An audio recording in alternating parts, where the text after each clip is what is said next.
everybody, to another edition of the C3 Friday Free for All, the show that is for Panther fans by Panther fans. If you would like to be a part of the action today and join in and let your voice be heard on all things Panther Nation, I posted the link in the chat room. It is also in the description of the YouTube and the Facebook video. Hey, man, even when there ain't shit to talk about, C3 gonna find some shit to talk about like we always do. Hit that like, hit that subscribe, hit that notification bell for every single time the C3 Panthers podcast goes live. Now, gentlemen, let me introduce my my illustrious guest. As always, you know him and love him. His fits of rage are the stuff of legends. It's Panther Pickle. Pickle, how are you, buddy? I'm great, folks. I'm great. I had something on my mind, and well, I've been up since 3, so it's still in the bed. It's gone. It slipped you. So Happens to the best of us. Happens to the best of us. It happens to me every day, Pickle. Don't you worry. Even it's gonna happen to me. Like slips his memory. Dude, my friend JJ, it's only going to get worse. It's about to happen to me like I've 10 times in the past 2 years. It happened to me 10 times before the podcast is even over today. So, next up, you hear him. He's the man of many jerseys. My man JJ. What's up, JJ? The biggest Buckeye fan you will ever know. It's like no, I'm just ready for the season. You already know C3 is gonna find something to talk about no matter what. We're always gonna have the people in the chat ready for something. I'm gonna be honest. I don't know if you saw that text in the chat, but I don't know, man. Or heard me earlier. I was saying, like, I'm leaning towards TMJ for the wide receiver 1 role a little more. Like, I don't know what it is. It's just he just feels like he might have the early connection with Bryce Young. That's really what it might be. It seems like he has superstar potential. I feel that. I feel like he has if he's a late bloomer for the LSU 2019 team, man, we'll take it. And he becomes a big-time player, like, if he goes on like a, you know what I was really thinking he could be? I was thinking he could be like a Dez Bryant almost. Like, because he wasn't like the shiftiest route runner like TMJ, but like he could burn you over the top and make those big play catches. And I feel like he might have a stent like that. I do think Terrace Marshall is faster than Dez Bryant was. Oh, for sure. Yeah, probably, so I think he might be a little bit I think he might even have a higher ceiling than that. But hey, we're gonna talk about anything y'all want today, man. I always bring some topics, but this is the free for all, man. This is what the fans want to talk about. Be a part of the show. Hit the join button. Click on the Streamyard link. Be a part of it if you'd like. Hit that subscribe. Gentlemen, today, I've been listening to people talk about offensive rookie of the year. And we've done schedule predictions. We've done all different kinds of predictions, but I want to talk about some of these awards that they hand out at the end of the season, because I feel like we haven't talked about it enough. I named the title of the show tonight: Will Bryce Young win Offensive Rookie of the Year? Now, I know you're all Panther fans. You don't have to say yes if you don't want to, but if you don't, you have to give me an alternative. So my question is, how likely is it that Bryce wins the Offensive Rookie of the Year? And if not him, then who? I don't, no mistake, Pickle, but I want to start off with this one. I think it's going to be between who wins the division between the Falcons and the Panthers. Unless, the Saints are just really good. But, I think whoever makes the playoffs, because I feel like they're both going to have a really good season. In recent memory, Saquon won it over Baker Mayfield. And Baker Mayfield supposedly changed the culture in Cleveland. And that still wasn't enough, even though he tied the rookie all-time touchdown record for a season at the time. But I don't know. Like, if you're a running back who has a spectacular season, and the Falcons can very well win the division this year. It's possible, at least, just like for us. I feel like they're going to lean with whoever wins the division. So whoever... Yeah, like whoever's team profits off it the most sooner, And that's how they're going to look at it. That's, like, how they're probably going to... And, it's very likely that Bijan Robinson has an incredible season in that run scheme. So, like, it really just depends. I feel like they're going to go with winning bias like they always do, too. Yeah, right now I'll pull up the odds, but they have Bijan Robinson as the Vegas favorite right now to be the offensive rookie of the year. Uh, yeah, here we go.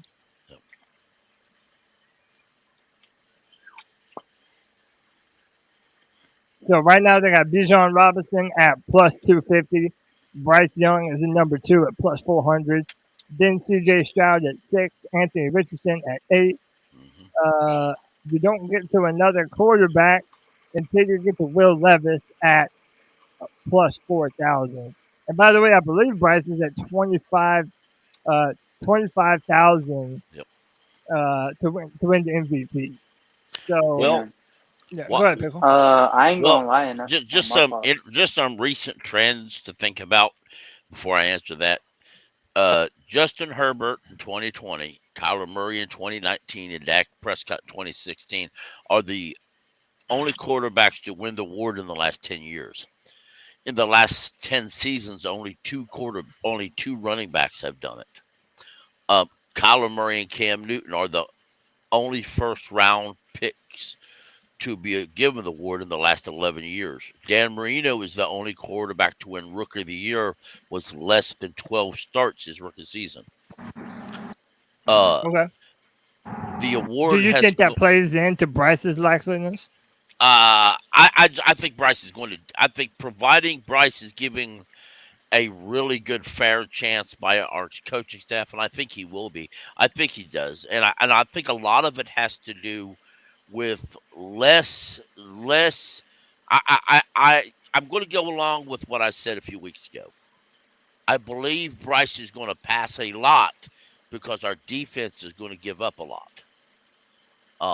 I really do believe that, and I believe he's going to pass. He's going to end up passing to get us wins, which is going to produce yards. I believe that DJ Chark still wants a massive contract. I don't think he'll ever get it, but I believe he thinks he wants it, and I believe that you're going to see a lot of balls going to him deep. But Adam Thielen's going to play along, and Terrence Moore's going to be. But let's never forget, Terrence Marshall and Mingo aren't going away, and they're going to fight tooth and nail for every possession they get. So. Yeah, and I like the fact that we're going to be able to spread the ball around. We really kind of have no choice. And real quick, Jay Edwards, we appreciate you for becoming a C3 super fan. We appreciate you, brother. If you would like to do the same, hit that join button underneath the video. For only $1.99 a month, you get custom badges, emojis, and first access to all content that we're putting out, man. All of the special film rooms, all of the in-depth stuff that we do. Super fans get first access. Appreciate you, folks. Jay. You're going to spend more going to the store and getting a candy bar, a bag of chips and Gatorade, and then you are $1.99. Right, for a month. That's perfect. And you go to Walmart and bring up what we're talking about here and see how far that gets you. And inflation's on the rise, people. You got to get them deals while they're here. And next up, let me introduce my man, Anthony Picarello. Anthony, what's up, dude? What's going on? Can y'all hear me? Yeah, man, loud and clear. What's up? Yeah, I'm hooping, but I'll be on my computer later, but I thought I'd stop by for the beginning of the show. All right, well, hey, give me this, man. Anthony, I would give you straight buckets. Bro, bring your ass down to Charlotte. We'll see what's happening. I might go to that Texans game. We about to get a C3 one-on-one matchup. Let's go. But no, Anthony, my question to you is, man, and you've been the Bryce Young super fan forever. You and G-Baby, y'all have been on this shit forever. So my question to you is this. Bryce Young is currently the number 2 favorite to win the NFL Offensive Rookie of the Year. Do you think that it's likely that Bryce picks up this award at the end of the season? Yeah, I really do. And I think it's mainly because of what Pickle just said. I think that our offense is going to carry the load this season, and I think that he's going to have more opportunities to shine in games than Bijan Robinson, because I think at the end of the day, the Falcons have multiple running backs, and they are going to run that committee. I mean, you got to think Cordell's still there, right? And they have that Tyler Algier guy who was honestly pretty solid last year. So I don't He think had 1,000 yards last year. And yeah, like and 11 he played games. and he started like 8 games. So it just makes sense. I think Bijan's going to be a lot like what CMC was his rookie year. Like he'll have to split carries for Bryce. I mean, he's got every opportunity, every game to shine. And I think he's going to have a lot of good games this season. So I tell you what, it could be like that Kyler Murray, Josh Jacobs kind of rookie of the year, where Kyler didn't put up necessarily the most blowaway stats, but he impacted the team's wins enough. Yeah, if you remember in 2018, Baker Mayfield, he set the rookie touchdown tied the rookie touchdown record. And Saquon Barkley still won that award. And that's what I think Bijan's gonna be like, though. So you think it's just easier for him? He's gonna be big. He's gonna be big time this year. And if it leads to like 10 wins and a division title, come on, bro, they're giving that to him. Like, yeah, but I still think that you're asking the Atlanta Falcons offensive line to open up them holes. And you're also going to think that teams are going to know that the Falcons are going to run the ball. They're going to know they knew that last year. Yeah, and they got 7 wins. Yeah, 7 wins, but at the same time, 7 wins isn't going to resonate to a Super Bowl or even a successful season. And let's be real, if you're no matter how great you played, if you're on a losing franchise, you're not winning Rookie of the Year. Very unlikely. No, I understand that, and it's not like I'm trying to root for the Falcons. You know, and I'm just trying to keep it transparent. Yeah, I'm not saying that. I just think right now that the Atlanta Falcons. Kyle Pitts missed like half the season last year. Yeah, but he's still banged up. Year. He's still banged up. So it's I don't mind. Arthur Smith was the Falcons running back, offensive coordinator. Yeah, I just don't think that he's going to be able to run as well as some people think.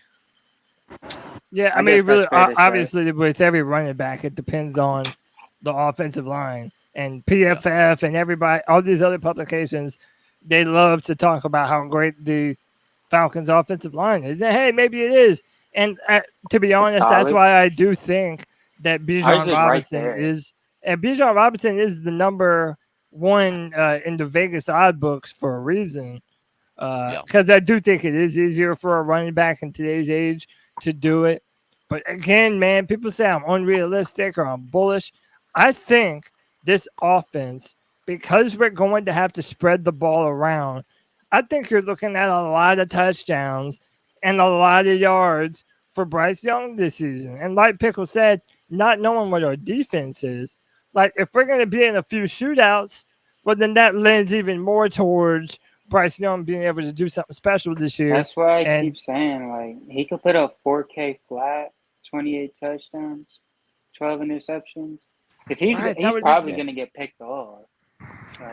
Hey, I'll say this.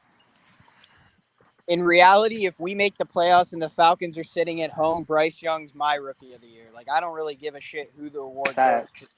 If we're in the playoffs and you know Bijan has an insane season, but it doesn't go anywhere, kind of like how Saquon was amazing his rookie year. Like, at the end of the day, I'd rather not take the award and make the playoffs, right? So, but I think Bryce is a great shot. I think Bijan should be the leader. He's a very talented player. It's just for me, I don't know if he's going to get like 90% of the workload like Saquon got his rookie season. That's all. Yeah.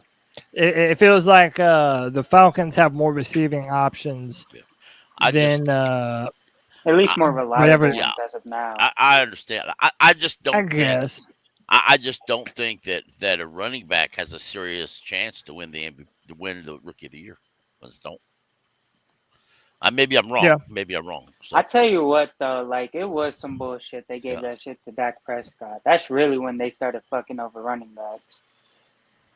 Yeah, That's what annoys yeah, me. that was bad. That was bad. That was really bad.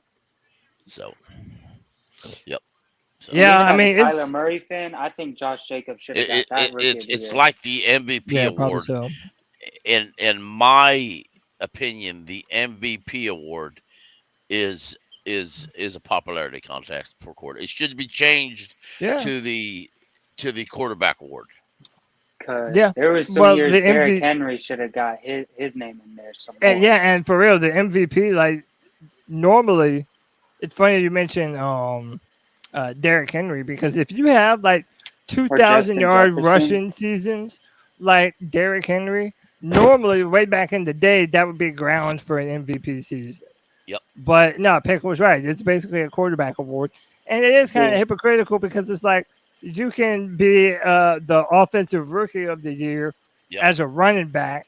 Maybe you could be an offensive player of the year, but MVP, most valuable player, is definitely a quarterback award. Oh yeah, for sure. At this point, hey, real quick, let's go on that. Who do y'all see Winning MVP? Yeah, as a front runner for MVP right now, Bryce Young is at 25,000, so he's way down the list. Well, But just that's my like MVP. but now there's a lot of great names. I hear you, JJ. Fuck yeah. There's a lot of great names that you could pick. But what I'm looking for is just what's the name off the top of your head that you think is probably going to win MVP again. And just because this answer is too easy, you're not allowed to say Patrick Mahomes. Damn it. Pick a different name and give me who you think is going to be the MVP. Unless you absolutely believe it's Patrick Mahomes, and I won't tell you that you can't say it. But you know. I feel like that answer is a little bit too easy. But off the top of your head, who's in? Hendon Hooker. You son of a bitch. I got something spicy, man. All right, so All right, go off.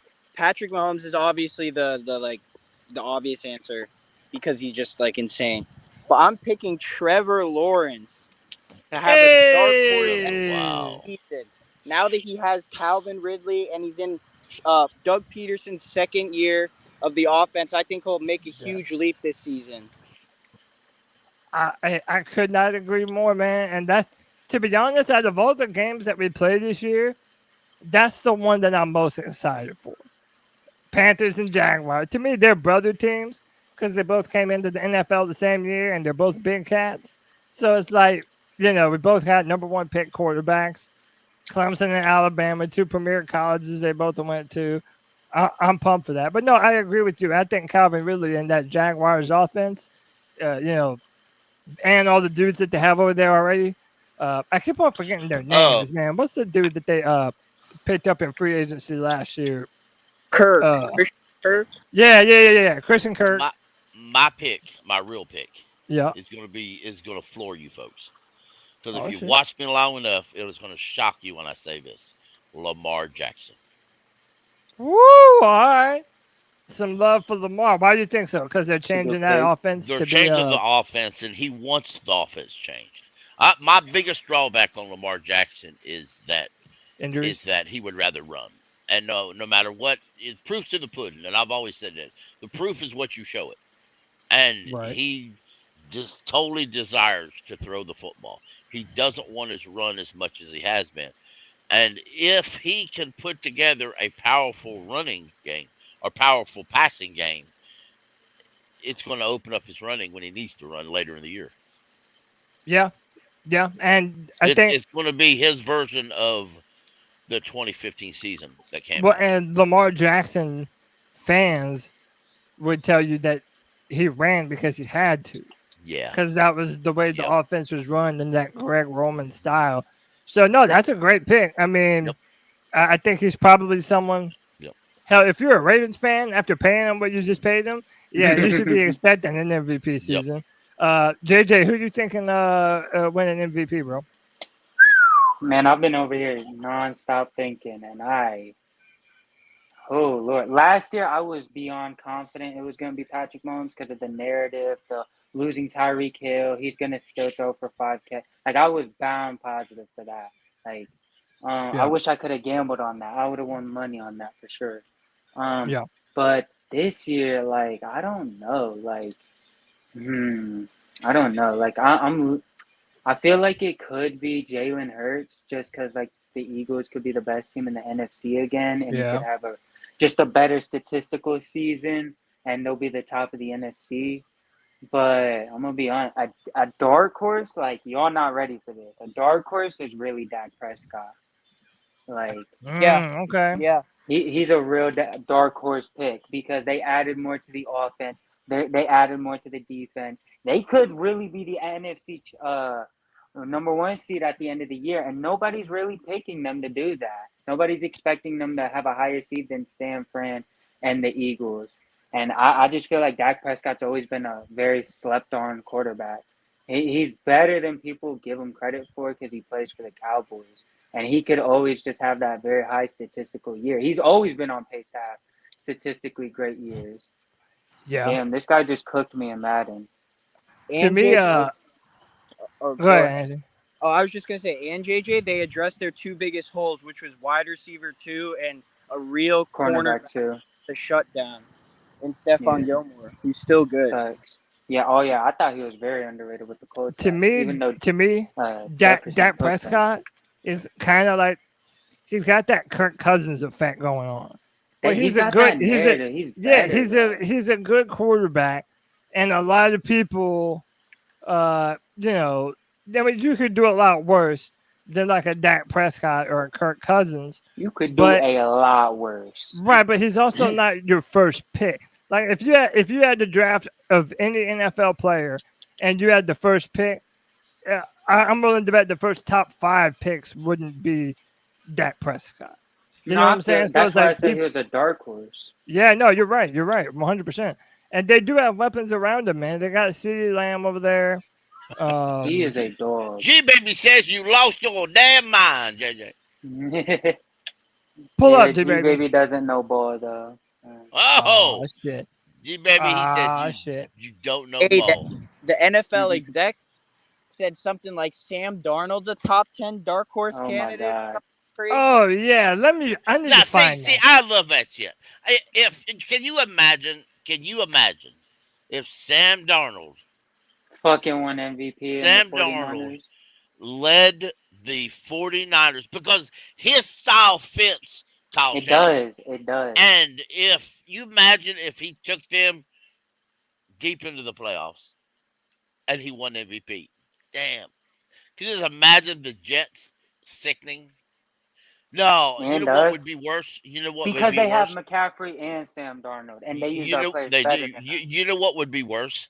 For Matt Rule to come out of hiding and claim that he always knew Sam Darnold had it in him. Oh, that almost makes me really not want to root for Sam Darnold. That really does. Yeah, you're right. No. Pickle spitting. I low-key think, this is a side note, Christian McCaffrey's more valuable in fantasy with Sam Darnold because Sam always takes the check down. Like Brock Purdy is actually slinging the ball around a bit. So CMC will get a lot of catches.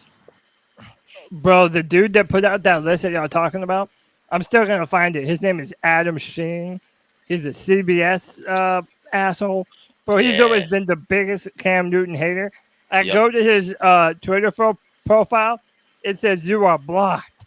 And I've never been more honored to be blocked by another man. Fuck you, Adam Sheen. But yeah, man, I'm gonna pull that up. They even had Derek Carr number 2. Like, man, what are you smoking on? I'm gonna pull it up. No, I know where Derek Carr wins at. Wow. I told y'all for years. Some people they can't help it. They stupid, y'all. They just can't help it. Adam Sheen, he one of them. I don't even think Michael Thomas is gonna last past like week 3, bro. I don't either. Always injured. Yep.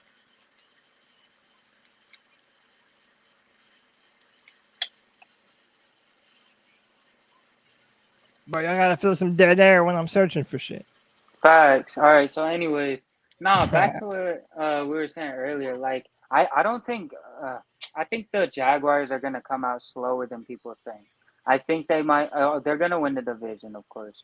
But I think that they're just gonna end up like 9-8 again. Like I feel like they might just start off slow like they did last year and kick it up a little towards the end. I got a question for everybody. Give me one guy that you think may get cut that would shock Panther fans, that would literally floor them. And not guys like C.J. Henderson, who everybody's hoping gets cut. Somebody that if he's cut, fans are going to say, "What the hell?" I'll start off. I think if Brandon Smith doesn't perform accurately and better, he may find himself cut on the initial 53-man roster part. I was low-key, that's a good one, but I was low-key, I don't know if this is this is more likely, but I could see somehow Ian Thomas getting cut. I can see that. I don't know why. He said, Yep. Well, I'm trying to think. I don't really know. I kind of hope so, Anthony. It's like I would prefer to get for Hayden Hurst more involved and Tommy Tremble. I think Tommy Tremble needs to get more involved in what we're doing. Ooh. Yeah, and I think we have an out on it. Dude in the chat said Xavier Woods. Wow, that would be dope. That would be shocking. Dude. So I can't find this damn list, but until then, I will share this video of Bryce Young slinging the ball around. But no, I'm not done looking. No, I never gave mine. I'm gonna say right now. I don't know. I think I want to go Joe Baker Mayfield. No, you know what? I think I'm gonna go Joe Burrow. I was thinking about that. I mean, T. Higgins, Jamar Chase, Tyler Boyd, they've got the weapons, man. They've got the weapons, and I think that they could do something special. All right, let me see who this is. Caroline All Day, you there? Nah, don't trust it. Joe Burrow is, I think he's the best pocket quarterback in the league when he has time. When he has time, he looks amazing. Mm-hmm. See, that's the key. He's good in the quick game. Isn't it funny what happens when you give a quarterback time to throw the football? Yeah. Well, because they signed that big, strong, physical left tackle to a huge contract. Orlando Brown. Yeah. Junior. See, but before we started the show, I talked and I said, I'd mentioned that, folks need to be prepared. For example, if Barno doesn't come out slinging real strong and at least learn special teams enough to participate in it, then we may see him go because he's a 6th round pick. But this will be a shock for he is a 6th round pick. But remember, Haynes and YGM both play special teams very well. So if you go out special teams is where people make the roster. Yeah, if you go out and sign an edge rusher in free agency,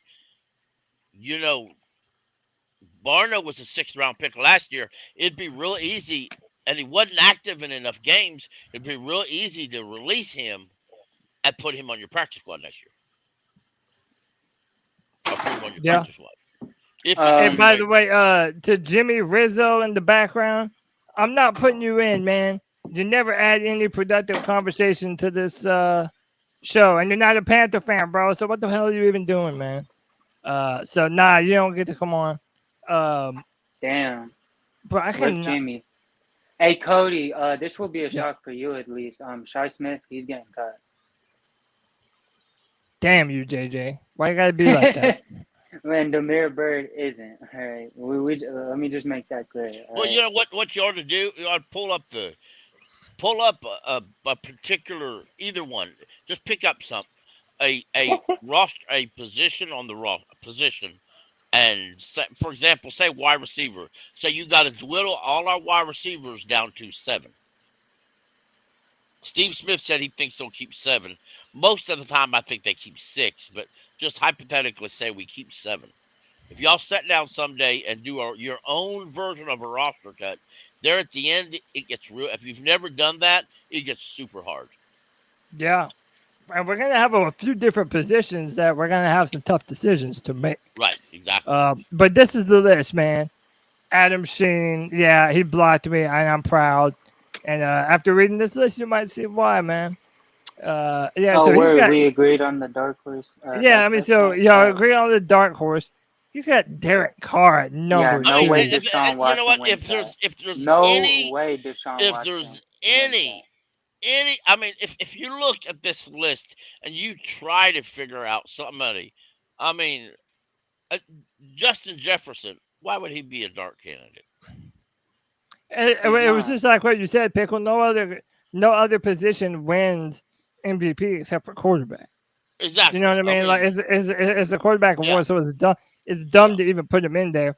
Now, Tua Tagovailoa, I would understand because you look at the talent around him. Exactly. You know, yeah, he has Jalen Waddle. To prove. He's want us to come back and something to prove. Deshaun Watson wants to clear his name. I understand them two very well. Matthew Stafford, I don't think so. The reason why is Matthew Stafford. There's already talk around Rams is that he looks worn out already, and yeah. I mean, but so Deshaun Watson, Deshaun, No you're depending way he on him wins being. Well, I mean, Deshaun, you're depending on him being the Deshaun of old. No way. Right. There's no Matthew way they're Stafford, getting he's coming off of an injury. and that Rams team is ass. Yo, Straight how ass. Let's about call it what it is. Sammy Darnold, bro? Number 8. Yep.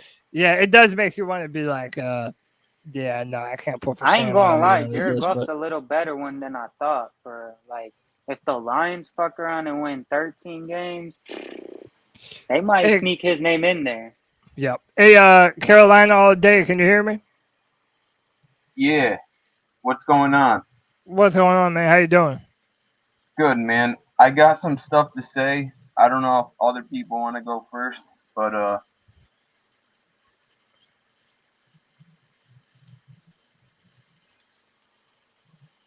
can you hear me? Yeah. Go ahead. So the Panthers, this is going to be their 29th season coming up. And the Panthers recently switched their quarterback jerseys to black for the first time. Right, and training camp, yeah. Yeah. And if you look at the word black, C is the second letter, L is the 12th letter, A is the first letter, I don't know about all letter, this. and K is the 11th letter. You add up the letters for the word black, it equals 29. Okay. Every word has a numerical value attached to it. And but what point are you trying to make here, man? In training camp, the Panthers are going to be practicing against the New York Jets. Yeah. Yeah, we've done some of them before, various times. Yeah, we've done joint training camp practices before, but this year they're doing it against the Jets. And what's funny about that is the Panthers' first ever win in franchise history came against the New York Jets. And I remember that. Yeah, and the day they beat the New York Jets in their first season, it took them until week 7. So over a month into the season, they didn't get their first win. They had to wait to get their first win for the 29th birthday of the Black Panther Party, because that game against the Jets was on October. My guy had me stressed the whole time. Bro. Well, you know, I don't really. I want to know how you got I remember all that of that season, and we had some issues at quarterback that season, being we were a new franchise. But I truly don't think that has a lot to do with the Black Panther Party. Look, man. Let me ask you this. We are man. talking. Our mascot is a Black Panther. I mean, yeah. No. Let me ask you this. I asked this earlier. I'm gonna give you a legit question, man. Do you think Bryce Young can win the Offensive Rookie of the Year right now? Bryce Young. Here's the thing about Bryce Young. When he was drafted, it was 13 days after DJ Moore's birthday. Bro, I can't do it, man. I can't do it, dude.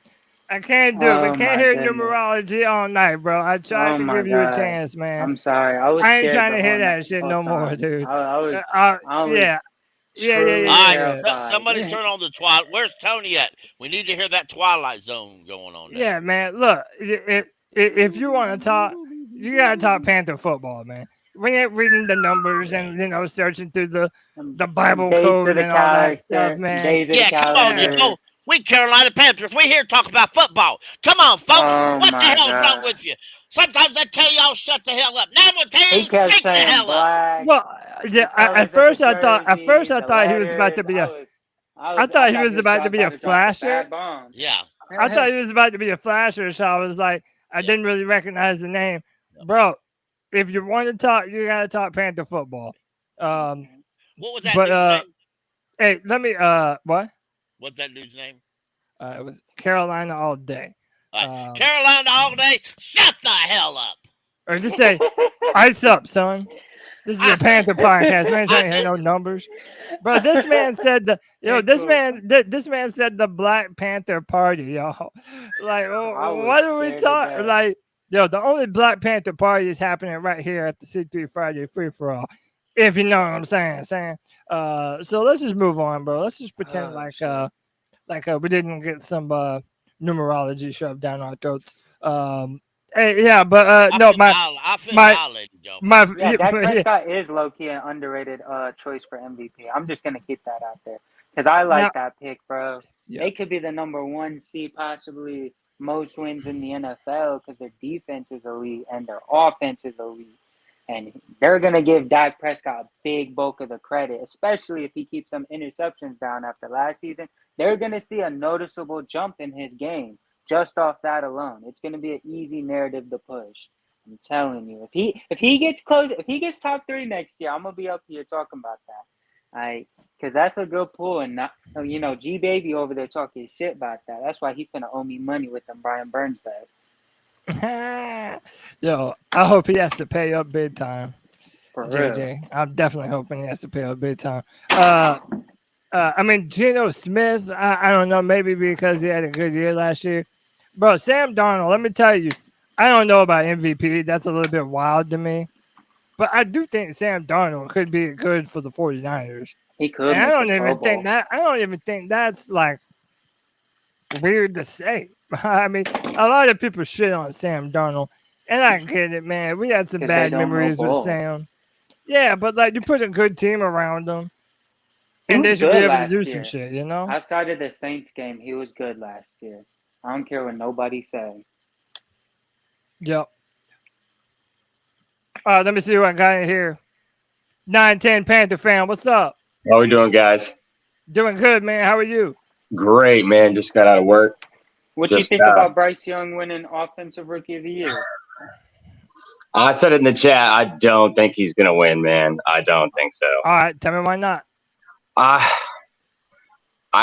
think he's going to put up solid numbers, but I really think Robinson can have a better year. Good point. So, just because he's a running back? Yeah, just from yards and touchdowns, I feel like he's going to get leaned on. You know what I mean? And Bryce will too, but still. I almost worried that they're going to push too much of a workload on him. Right. Like right now, everybody knows that they're going to feed Bijan Robinson the ball a ton. Constantly. Yeah. Hey, let me welcome in Carolina J. Carolina J, what's up, dude? Carolina J, can you hear me? Nah, you made me worried, bro. Yo, whenever you come on the show and I don't know you and you Gotta don't get answer wits right the away, game, guys. yeah, Bring some energy. yeah, like whenever I don't know you and I just take you right off, I have no idea if you're about to flash your junk or whatever the hell, man. So I gotta be, I gotta be vigilant out here. Extra protective of the channel, what you Yeah, It's man. okay. You know, I've we never always gotta be called in. courteous. It was interesting, especially after that last guy. Oh, dude. If I say your name 3 times in a row, I'm gonna need you to say something to me before I'm like, all right. Right, yeah. And the pauses in Gotta between go. each word he said. Yeah, so it's By like. the way, who's the Crazy. recent new guy who you just introduced? My fault, I missed his name. No, this is 910 Panther fan. Yo, 910. My fault for interrupting you. I just wanted to get the convo going. Oh no, you're good. You're good. I'm here for the night. Let's vibe. Let's get it. That's Yeah, facts. I appreciate you, brother. Hey, let me go ahead and get to this. Is there an underdog, or not an underdog, but is there like a dark horse player for the Carolina Panthers that you expect to do big things this year? So, for example, when I'm asking this, I'm talking about a player maybe who doesn't get name dropped a lot. You know what I'm saying? Like a player that so for example, let me give you this. I'll give you my player. I think Brandon Smith. We drafted him last year out of Penn State. Wears number 40. The dude is like 6'4", 250 pounds, ran like a low 4.4 or something like that. The dude is a monster. And knowing that we need help in the middle of our defense, I think that he has the potential to really help us in a big way. My question to you all, do you believe there is a player on this team that fans are not talking about enough that has potential to make a big impact splash this year for the Panthers? Miles Sanders. Okay.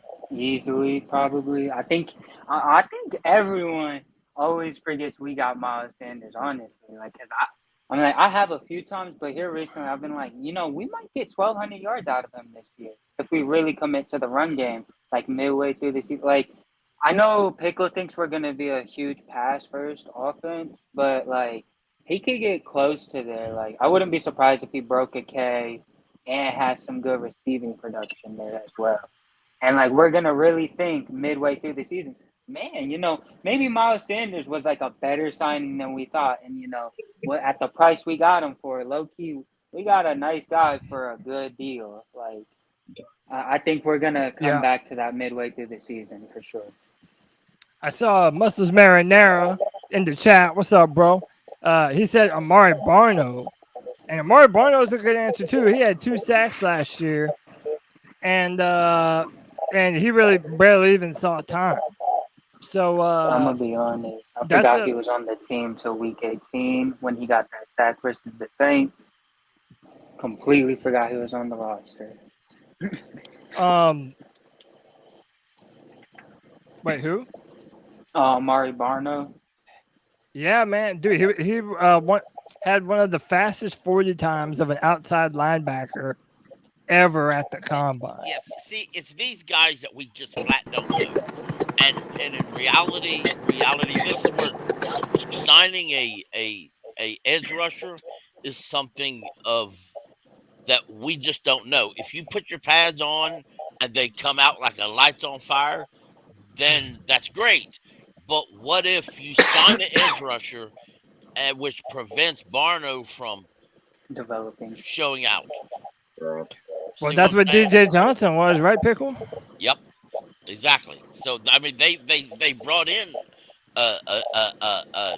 DJ Johnson to be a linebacker to compete, and I mean that's where I see the surprising thing coming from. Yeah, so I understand where people want, but right now at this present time, I wouldn't go out and sign a free agent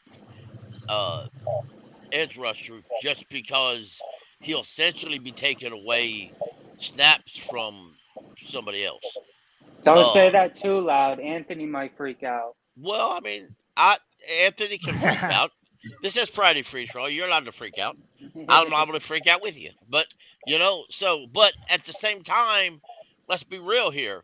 We know by this week, if you haven't already heard, that dude from the Colts, I can't never pronounce his name. He's wanting according to report. Yannick Ngakoue. Yeah, he's wanting like what is it? 8 to 10 million. 8 to 10 million. Clark, or I mean, so that's a lot. You don't know what Clowney's wanting. So right now, are you going to bring somebody that's going to be an immediate upgrade, that over top of everybody else? No, you're not. You're just bringing somebody in who's got a little bit more experience. So, yeah. And Ngakoue has had trouble in the past stopping a run. I don't believe he's a Veros pick. I believe if they wanted him that bad, he'd already be here. So, yeah. All right, look, I'm gonna try this one more time. Carolina J, can you hear me? Yes, sir. I can hear you. My bad. Can you hear me? No, hey, it's okay, man. I gotta be vigilant, man, because there's some jokesters out here trying to bring the stream down. What's going on, man? I'm gonna ask you my introductory question, and then you can talk about whatever you want to talk about. Do you think Bryce can win Offensive Rookie of the Year this year for the Panthers? I definitely believe. I mean, they favors quarterbacks usually anyway, and I mean, as long as the talent around them does their job, I think so. All right, so if the talent holds up, I hear you. Another name that we were talking about. Did y'all see that CJ Henderson? He posted on Twitter something about he's been training with there's this famed DB coach, and he's been out there training, putting in work with him. Yeah. I wouldn't be surprised, man. I said before that him and Yetur Gross-Matos might play better this year because they're contract years. Don't be surprised if they're not as bad as the previous years. Not meaning they're gonna be some hot shit, but they're probably gonna play a lot better. That's one thing we haven't talked about is all these players that we're upset with from last year's and previous year's play. With better coaching and better leadership, who might make a jump? Yeah. No, that's a great question too. Okay, there's some names that I hope end up being good, but I almost dare not say it. Right. Because so many Panther fans hate these dudes, bro. Right. For example, I don't think YGM is worth a damn. But I was saying this on Black Cat Panther Podcast the other day, that it's bro, I want him to prove me wrong. Yeah, you know what I'm saying? If he ends up coming out and surprising us, and actually being a legitimate, edge rusher for us, hey, it might be the third year or whatever it is, better late than never. But it's bro, I would love for him to surprise me. Am I predicting that it'll happen? No, to be honest, I'm really not. I would like to be wrong. I could see Marquise Haynes surprising folks. Right. I mean, I could. And Marquise has been in this for a long time. And if you go back to the year we drafted him, he wasn't projected to fit a 4-3 team. He was projected to be a developmental player for a 3-4 team. And I mean, you don't know. I said it before. You don't know what you don't know. Don't act like you know if you don't know. You don't know how these guys are going to turn out. Yeah, man. And that brings me to CJ Henderson. I'm not expecting a lot from CJ. I don't really know who it is. Hey, if you expect CJ to be good this year, speak up. Let me know. But that's another player that if he did turn out to live up to his draft status, bro, having him and JC Horn, that was always the dream. Having these two shutdown corners on both ends, that definitely would be don't something. re-sign him. I don't care how good he plays. Don't re-sign him. I agree with JJ. I wouldn't re-sign him either. Right. No, he's got motor issues, bro. As soon as he gets the bag. Yeah, but at the same time, if it's me, and you're going to find. I mean, if it's me and I look at some of these guys that we're talking about, are we 100% certain they make the 53-man roster? Yeah. Or do some of them make it because of the bad depth at that position? Right. Yeah.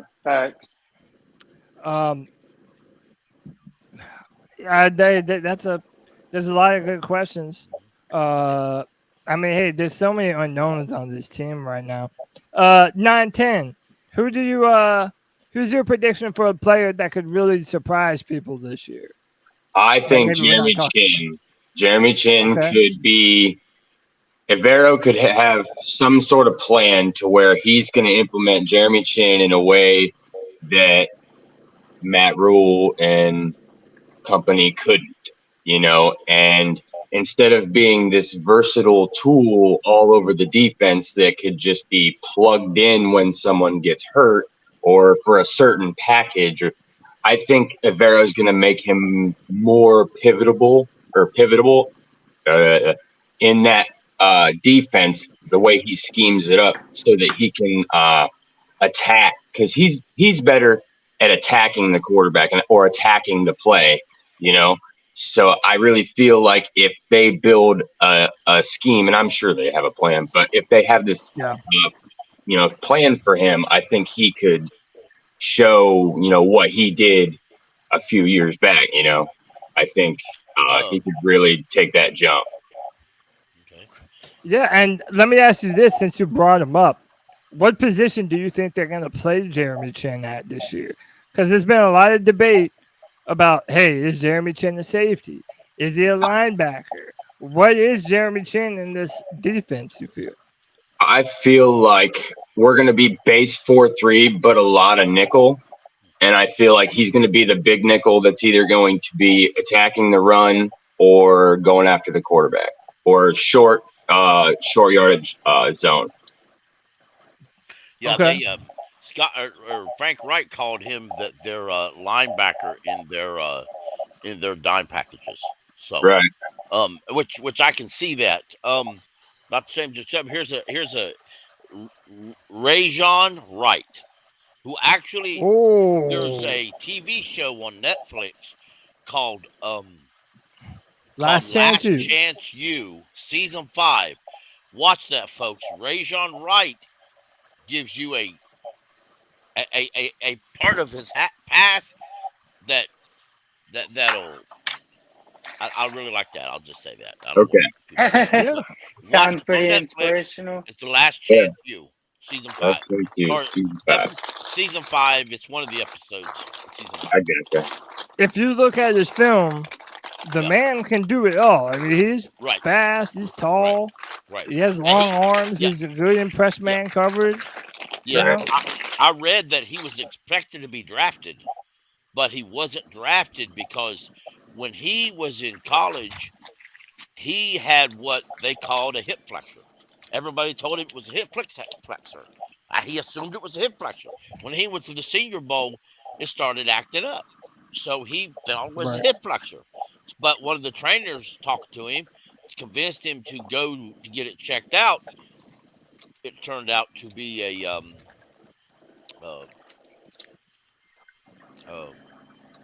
I can't remember now, but it wasn't nowhere near a hip flexor. It was a serious injury that he had to have fixed. And because he was out like that, and he wasn't expected to be a high draft pick, but he actually slid completely out of the draft. Yeah. Yeah, episode 5, season 5. Okay. Yeah, season 5, episode 5. Yeah, I had seen him before. Yep. And I didn't even realize that was him until people brought it to my attention. Because I had read. Like, I recognize Buddy. Yeah. So the first couple weeks of OTAs, he wasn't there or he wasn't playing, but he did get some time in toward the end because he had to recover from that injury. Yeah. That was one of my questions. I'm burning through my questions fast, but we'll get to it. And by the way, whoever's got a bag, they gotta mute your microphone whenever you're not talking. But my question is this: what undrafted free agent that the Panthers have signed are you hoping makes the most impact this year for the Panthers, or you think at least has the most potential to be able to? Yeah, I mean, like for me, right now, that name for me is probably Donovan Peoples, just because you go out and sign Miles Sanders, but you really need that downhill thumper kind of a running back, and I don't know that the Panthers have that right now, and I feel like Peoples could be that type of player. Now, Matt Corral threw him a pass the other day, and it was deflected off of his hands and ended up being an interception. So he's gonna have to step it up and prove himself. But to me, that's a good one. Pickle, you're probably gonna say Rajon, right? Yeah. Yep. All right, JJ, is there an undrafted free agent that you have your eyes on? Hey, you're muted, JJ.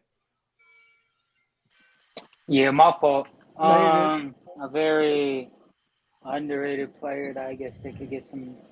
Man, I don't even know for real. I mean, I feel like DJ August. Damn, I almost called him the wrong player. DJ Johnson might be a little better out the gate than people think. I feel like he might have a very productive 5 sacks this year. That would surprise a lot of people. Let's be real. If he had like 5 sacks this year, we'd be like, all right, that was better than we thought. Yeah. Right. For sure. If I can switch back to right again, I'm sorry. Yeah. Go ahead. I meant to say that I had read on the Observer that he was actually extremely close to J.C. Horn.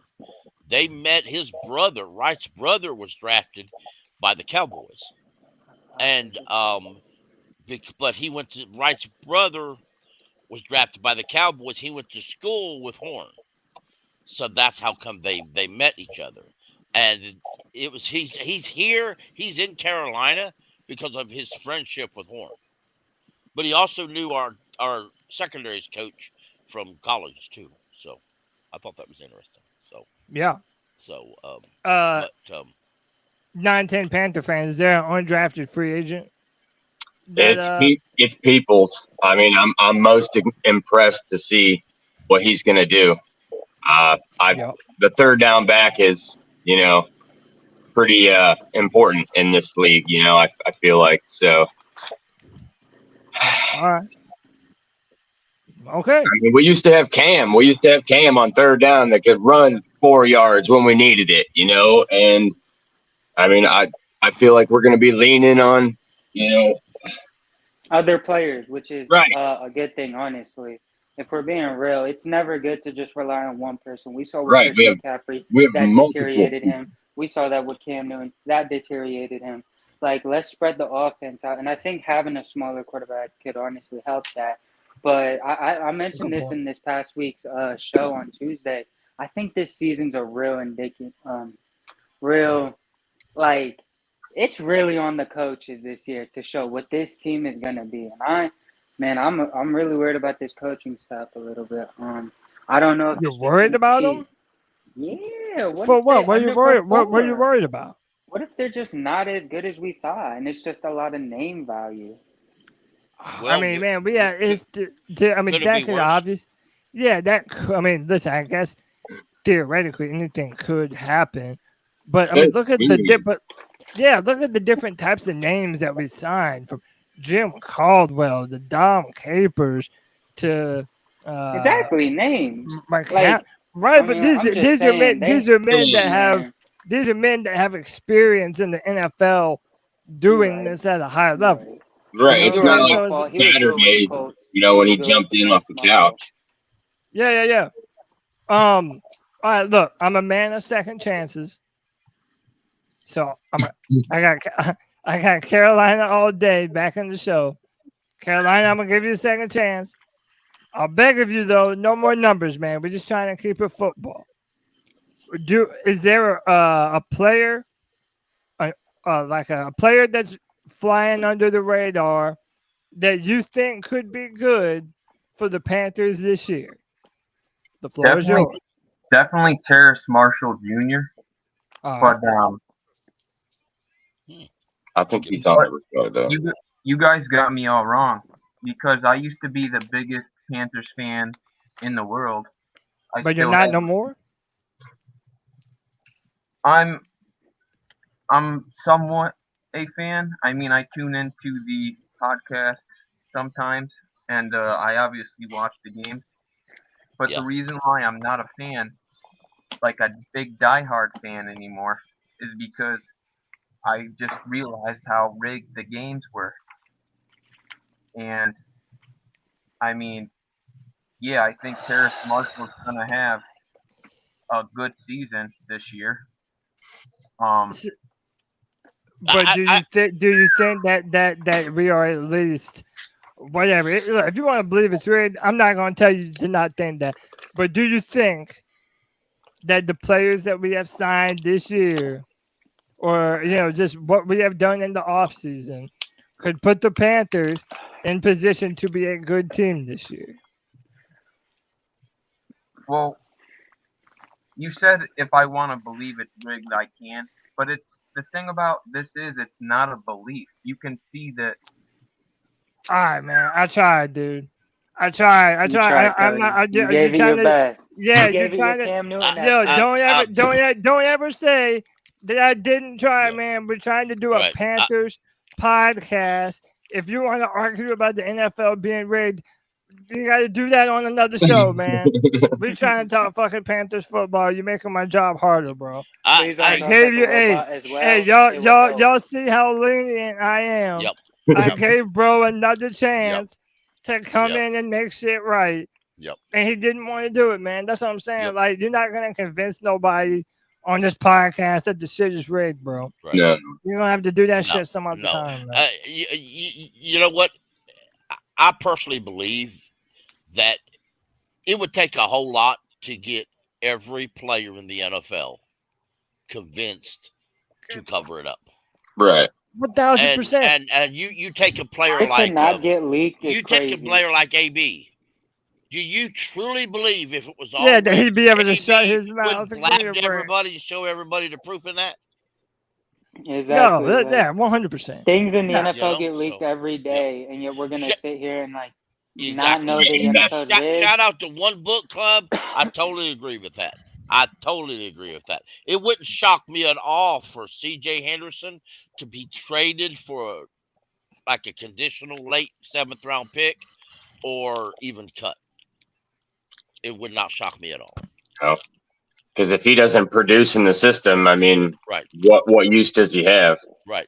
And this in itself would be a slap to Scott Fitterer, because Scott Fitterer was the one that surrendered. Who the people are calling the Panthers phones for?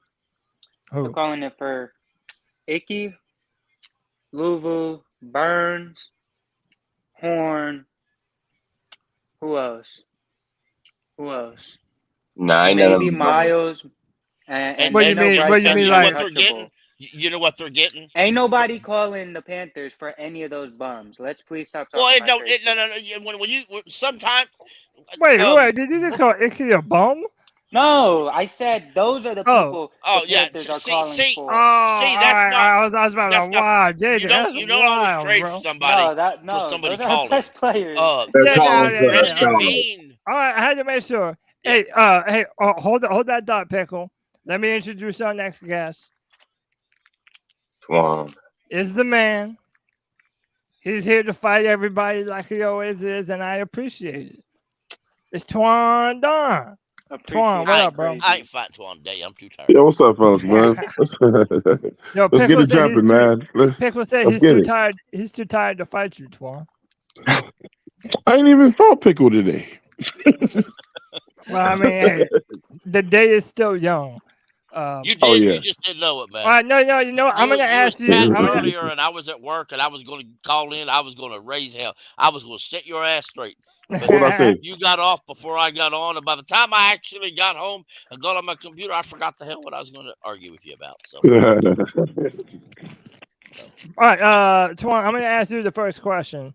Yep. Because I believe I know your answer, and I believe you might piss everybody off, but I like that. Bring that energy, bro. Can Bryce Young win Offensive Rookie of the Year? Hold on, let me put my hard hat on. Let me brace for impact, bro. All right, go ahead. My true answer is absolutely. I was about to ask you, do you think there's a chance, or do you think he just won't win it? Like, how do you feel? I think he's a fair chance at winning it because of the team that he plays with and the weapons that he's around and the coaches that are coaching him. He's coachable. He's going to listen and correct his mistakes. And now that I'm hearing from his teammates, opposed to other fans and his teammates who see him every day, are like, this dude is different. I believe him. Getting that energy. It's the culture he brings. He's going to change the tide, hopefully. I believe you got to throw the hopefully in. Hey, we got to I believe him out of Twan. Hey, what kind of day is today? I know, man. Twan. So, Twan, all right, hold up. I think the two highest guys to get Rookie Offensive Player of the Year is between Bryce Young and not the running back at Atlanta, but Jahmyr Gibbs with Detroit. Underrated pick. Because of the weapon, because of the team that he's on. Yeah, that's a very good pick. Because isn't their number one wide receiver? I may be entirely. One of the wide receivers will be suspended, won't they? Yeah. Am I right? They're rookie from last year. For that gambling thing. Yeah. Yeah, Jameson Williams. So, and only somebody to step. Yeah, that's a good pick. Because they went all the way up, drafted him in the first round. A lot because he gave folks that Christian McCaffrey vibes, correct? Yeah. I'm not saying he is, but that's who he gave vibes to. Right. So, but Twan, let me ask you this: you've been notorious saying that you're not impressed with they're not in pads. There's no tackling. Yeah. What is that background noise? Yeah, I got it. Why now do you feel like what changed? Basically, I'm still not impressed with passes in practice. I'm still not impressed with that. But now you said that it's enough to make you think that he could be the Rookie of the Year. Right, because I look, the people think I hate Bryce Young, and I don't. I just think that a lot of people putting a lot of pressure on him, like pressure that he's not even asking for. I just say let him work and hope that he can be as good as he can be, that he stays upright. Yeah, I'm talking about his size for people that want to get upset. And hope for the best with that. I don't hate Bryce Young.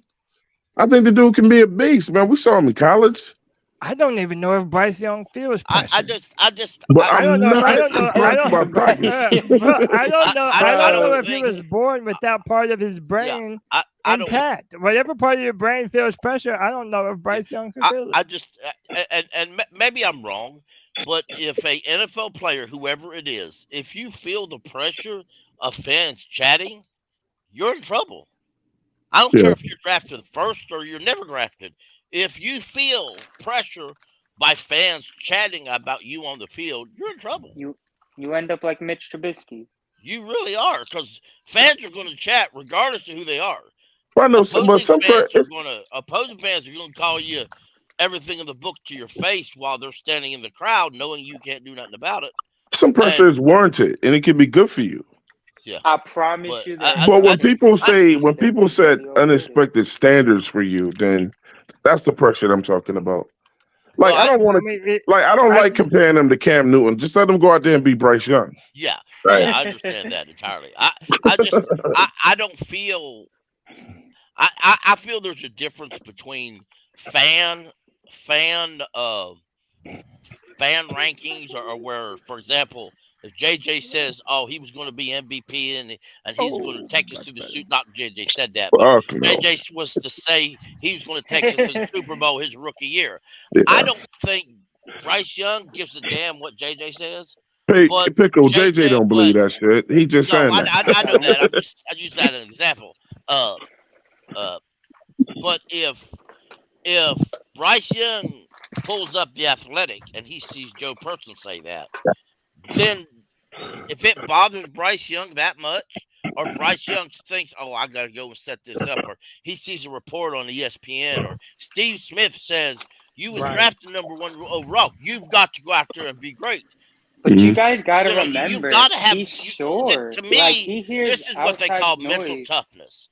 Right. He hears outside when the coaches noise all talk, the time. that they talked to him to see if he had mental toughness, he had it. To me, that's what that means. But did you think, again though, like I was having this conversation earlier, like if you're a fan, I don't think it's wrong for fans to put high expectations on the guy that your team just traded up to the number 1 overall pick in the draft to draft this guy. I don't think it's unreasonable for fans to be like, yeah, this dude can do whatever the hell he sets his mind to. Like, you trade up to number 1 for a reason. If you want to say he's going to be a rookie and he's going to have rookie mistakes, that's fine. I'm not even mad at you. But what I am saying is that, like as a fan, you should expect players to come out firing if you drafted them number 1 overall. I think the Bengals fans thought the same thing. I think the Jaguars fans thought the same thing. Like if you're picking number 1, you should be expecting something. By the way, Cody, Kyler Murray was the number 1. Kyler Murray was the number 1 overall pick, and he had a great year. One offensive rookie of the year. That's my point. Go ahead, Pickles. I'm gonna introduce somebody. At first, Cam didn't handle the criticism, and understand that when I say this, because he used to go when something happened in the game, he would go to the sideline, throw a towel over his head, and it took the very next offseason where his dad and brothers showed him the clips of him doing that and talked to him. Then he realized, oh, that's not who I am. I was handling that situation wrong, and he learned how to handle that better. To answer that one question, let me say something before you bring Red Swarm. On, listen. When it comes to Bryce Young, and Cam Newton had 4,000 yards. We know what he did in his rookie year. But if Bryce Young comes out here and is able to win 10 or 11 games, only throw for 3,000 yards and other stuff, that's all that matters to me, bro. Right. Yeah, I agree. Right. I agree. Yeah. He ain't got to do what Cam did. Just win games. But if he wins, get us in the that's going to be the difference. Hey, so look, real quick. There's been a disturbing trend, right? And it's a very disturbing trend. Because lately, and this is going to surprise the hell out of y'all, I've been meeting some cool-ass Falcons fans, bro. What? They exist? Are you for real? What? Cody had the jersey on when I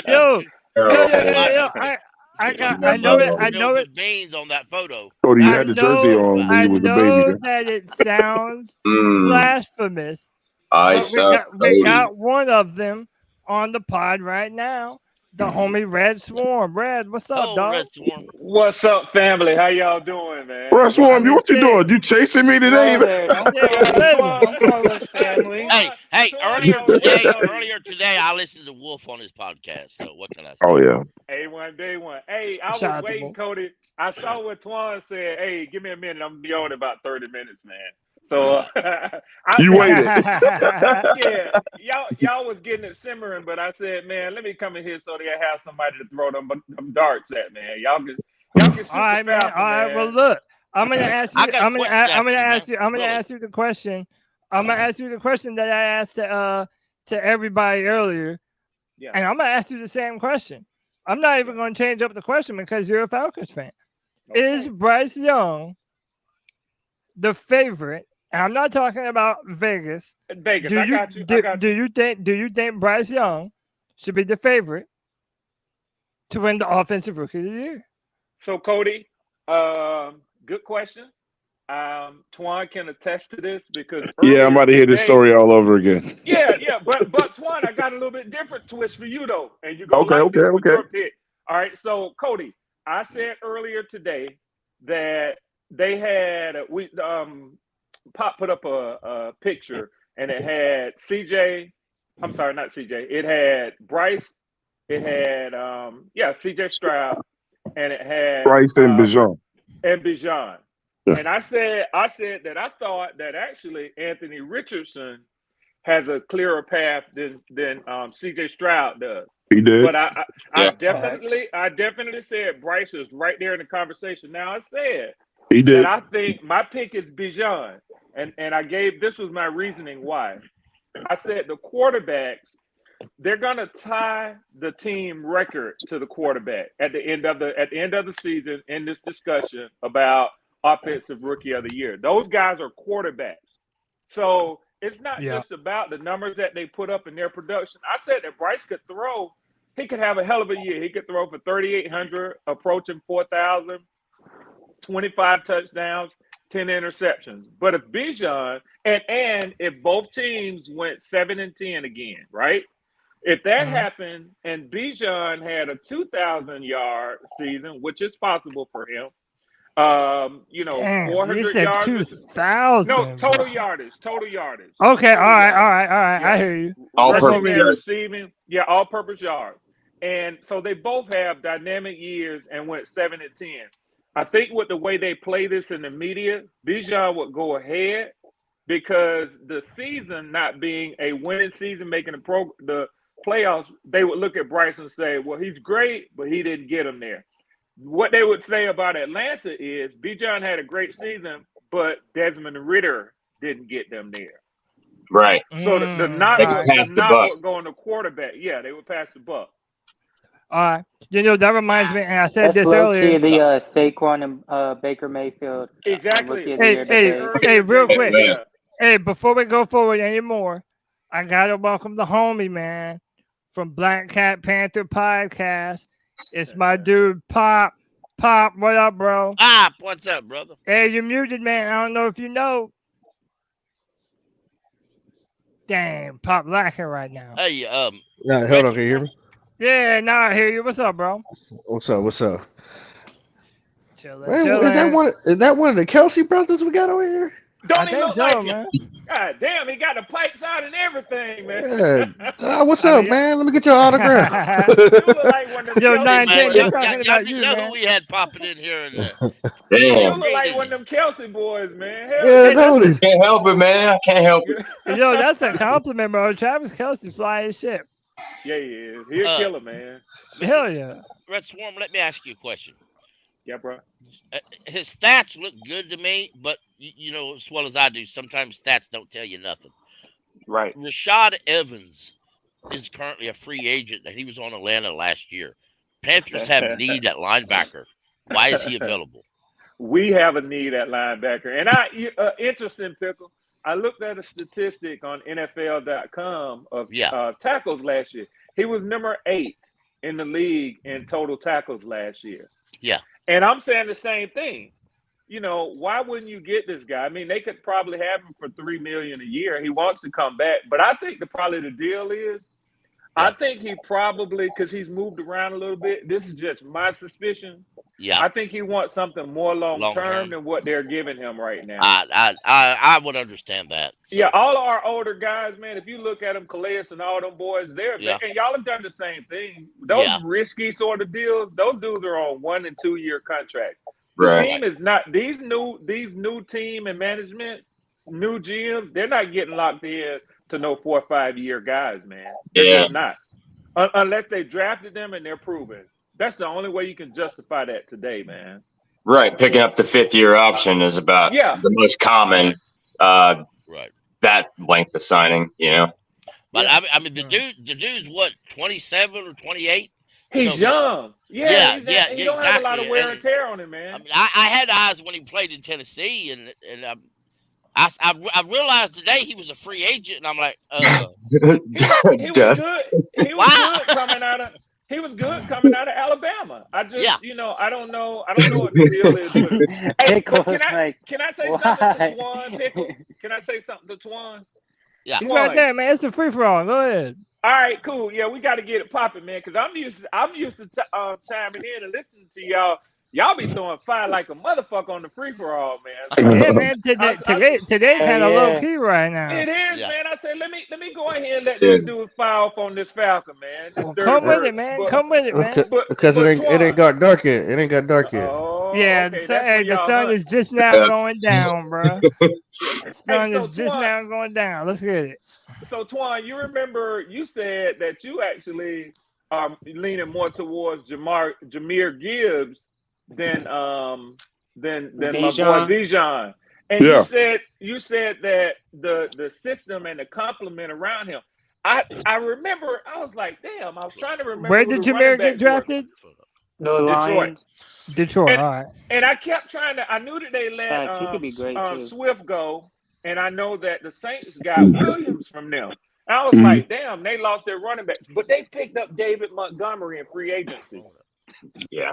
So, because remember, I kept saying I don't think Jahmyr Gibbs can run between the tackles. So that he's not going to be a 3-down back, man. If he's going to win the Rookie of the Year, he's going to have an Alvin Kamara-like season. Yes. Yeah, because Montgomery is going to get. That is who he reminded me of. He reminded me of Alvin Kamara. And they watching his film.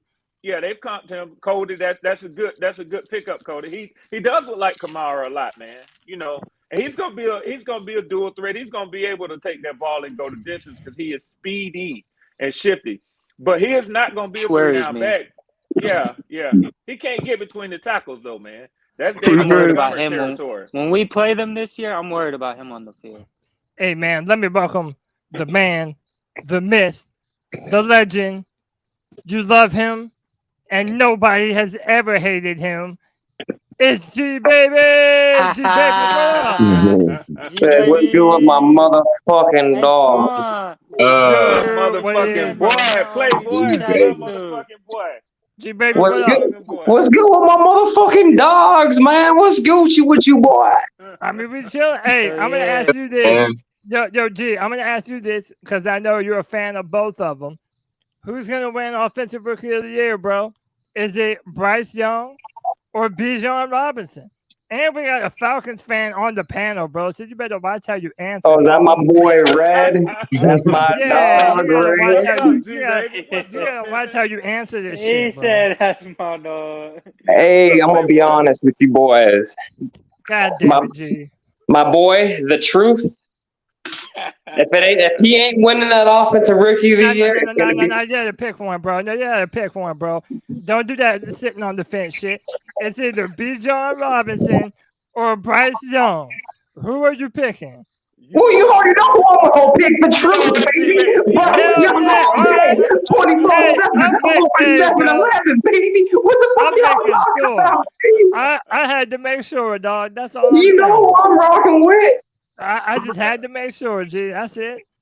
And he gonna throw for that 4,000 yards too. If he do that, he's a franchise quarterback for real. Hell yeah.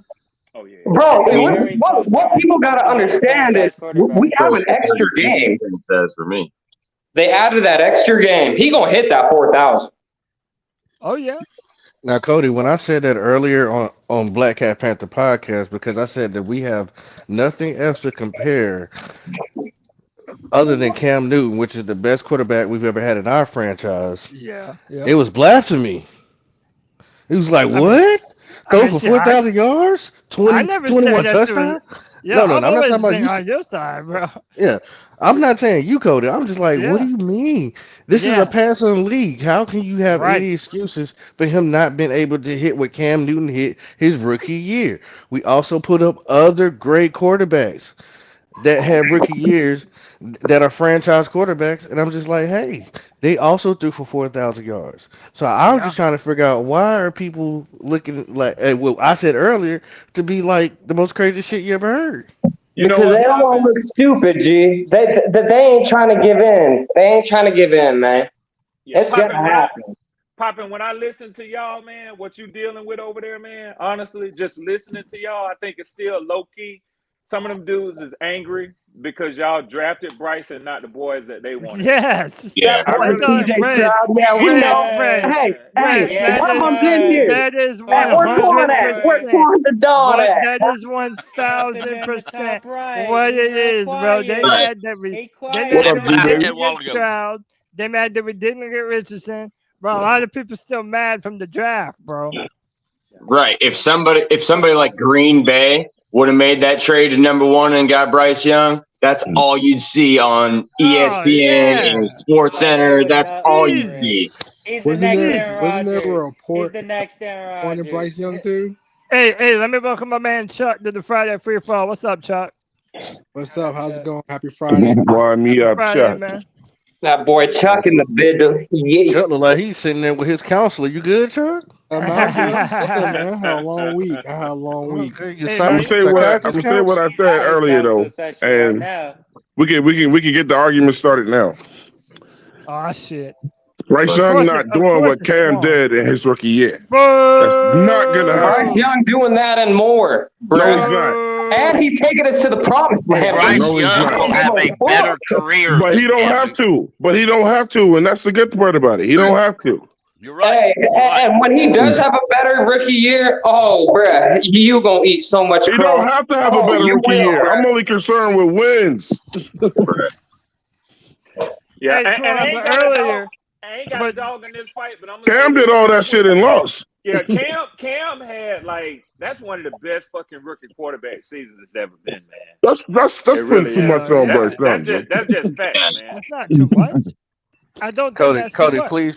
Cody, please pull up Cam Newton's stats. And please tell me that's too Hey, much. Twan, you notice how I ain't say nothing when they said that, though. 21. I think he gonna be better than Cam Newton rookie year. It's not gonna happen. Yeah, I don't know. Why can't it? Because you don't have to. I feel like you got better weapons around him. And he got a line. We're not talking about have to. We're not talking about anybody. He don't have to play football if he wants to. We're not talking about have to. We're talking about setting the bar. The bar is already set. That's a real thing. You don't have to do that. Hold on. He signed his contract either right now, so he might not. He already signed his contract. What do you mean? Did he really? I missed that part, man. Yeah. No. So, and this is the thing too. Y'all also remember y'all threw out there in the Panther land that look at the rules that would favor him. Rushing touchdowns. I feel like he's gonna be more like team oriented. I feel like there's already an immense amount of pressure on him, so I feel like he's gonna they're gonna run a lot. That's what Twan is saying. I think that's what I'm hearing. Is what Twan is saying. Twan is not saying he ain't gonna be dynamic or be good, but I think what Twan is saying is they don't have to put all that weight on. Right. And honestly, that's true. how we feel about Desmond Ridder, to be honest, man. I mean, we are, in my mind, it's not unfair to say that outside. Okay, yeah, Cam had Steve Smith. Granted, he had Greg Olsen and Jeremy Shockey, but like Hall of Fame worthy guys, man. Hold on. I actually want to say 240-pound frame. He's huge. Yeah, I mean and then who he is. When you look at these numbers, a passer rating of 84.5, 4,051 yards, 21 touchdowns. Bryce is gonna fucking destroy that shit. I agree with you, baby. He's gonna shit on that, bro. You don't have to do that, man.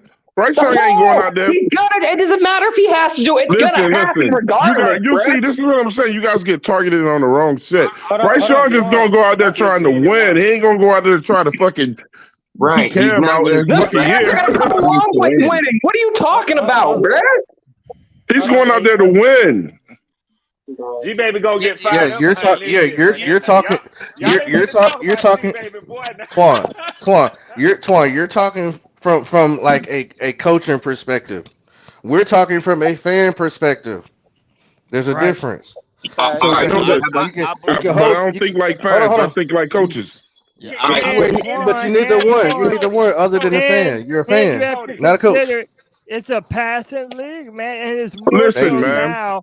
But It's look, more but take a so poll. now Take than a poll with the people that's 2011. up here right now. How many people out there? Well, I said it earlier. How many people rather have Bryce Young throw that's a for great idea. 3,000 yards and win 11 games, or he throw for 4,500 and we get 6 wins? See, Twan, you talking this shit. We that ain't I getting was about 6 to wins say. with You was 4,600 about- yards. Hey, Right, I you want to talking put the out shit that I was there about to that say. I was gonna those. say maybe both can be true. Right. Maybe Right. both can Hold on, happen. but you see, hey, Red Swan, but That's check the this out. goal. That's the Red goal. Swan, Shit. check this out, Red Swan. When he mean win, does that mean get a Super Bowl his first year? Hell no, he ain't doing that. But then you No. ain't winning shit. Then you ain't won nothing unless you won a Super Bowl. So that's why that shit is. That's why this shit is Brothers, you're irrelevant. taking it too far, man. Like, No, come you took on, it too bro. far. We said the bar was here, and you said no. I'd rather him just as long as he win. Man, the bar is Win. Patrick Mahomes. He ain't him yet. He ain't him. I'm not comparing him Twan, to Y'all don't even know what Patrick we Mahomes. have. I ain't QB. comparing. That's Cam crazy Newton, to rookie me, of the bro. year I ain't stats. comparing him to our only franchise quarterback we've ever had in history. First year stats. When you start saying, "Hey, we winning," okay, well, what's winning to you? Winning is an improvement from what we've been doing over the last 7 years or so. Hey, I just put the poll up in the chat to all Taking the the shit viewers. gradually, bro. Hey, I just put a poll in the chat for all the 91 viewers watching. Hey, man, hit that poll, bro. Right now, Bryce Young got 67% of the votes. Hey, but it's For moving. what? But the question I asked was statistically, who will have a better rookie season? So, hey, look, I'm gonna go to JJ. One at a time. I'm gonna go to JJ and then Pickle because I heard JJ. No, go to me next. I want next, bro. Hey, you're after me, boy. He said you gotta wait till. Hold on, JJ, go ahead, bro. I just want to let y'all know, real quick, because Twan about to grieve after this. He about to be real joyful. Those Cam Newton Rookie of the Year stats, statistically at least, are relatively mirrored outside of the interceptions. Jalen Hurts last year. Wow. Shut the hell up, total JJ. yards. Nobody asked you. So for y'all to say Bryce Young is going to do that, I don't know why y'all crazy. don't like hearing the truth. Let's go, It's JJ. crazy. Let's go, JJ.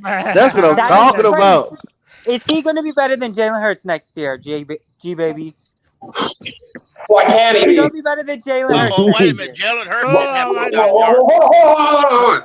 Is he going to be better than Jalen Hurts when he just took him to the fucking Super Bowl? That's what I'm saying. Bro, do you know what was on that defense? We don't have the Eagles defense. There's a lot that goes into that shit. I'm talking about Hold the on. stats. He was hurt too.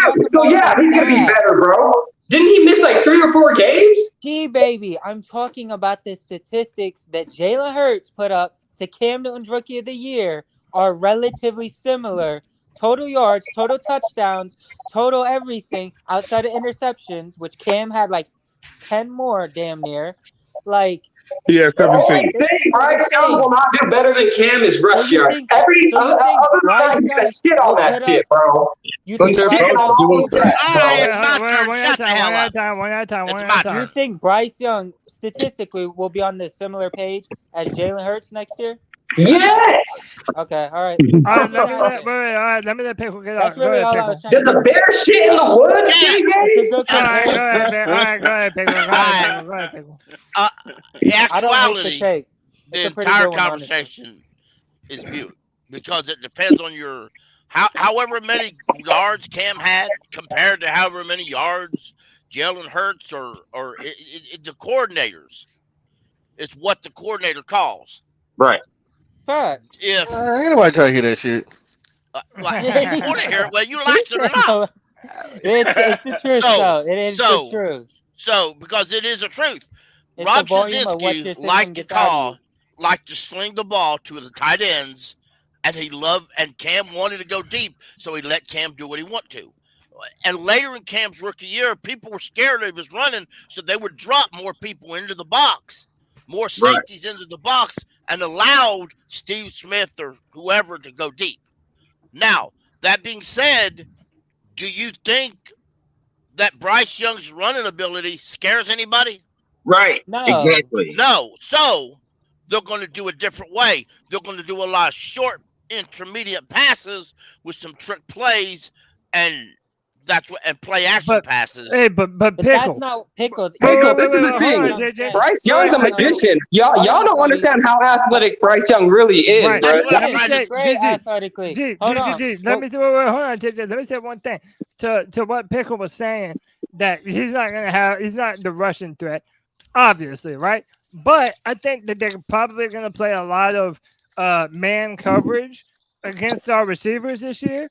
And I think there's going to be a lot of opportunities for Bryce to run the football and pick up some extra yards. I'm not saying it's going to be Cam Newton type of yards, but I do think that we're underestimating how Bryce Young's legs could affect the game. I'm gonna say one thing.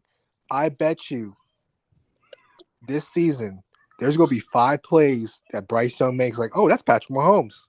That's Patrick Mahomes. Shit. I know that's it, going to happen. I know that's I going like to it, Like Chuck. not as often as we want it to be. You not know, often it's not going to be, reliable. but you're going to see 5 plays this season. Be like, oh shit, that's Patrick That Mahomes. was electric. That was crazy. Hopefully, That's something the we hope. believe in. Yeah, exactly.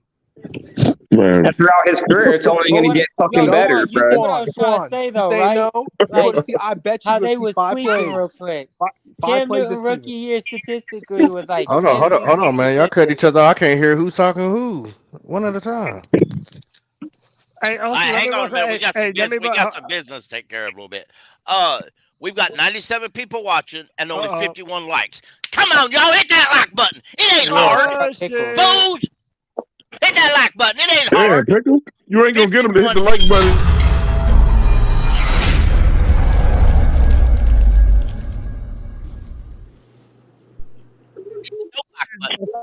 Shame, baby. I guess y'all better hit that shit.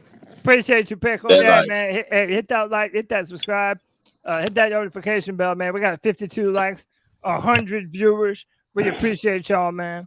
Hey, hold on, Cody. Hey, Twan, you see that man, G baby? That's the man that finna. That's the face of a man who finna owe me $100 at the end of the year.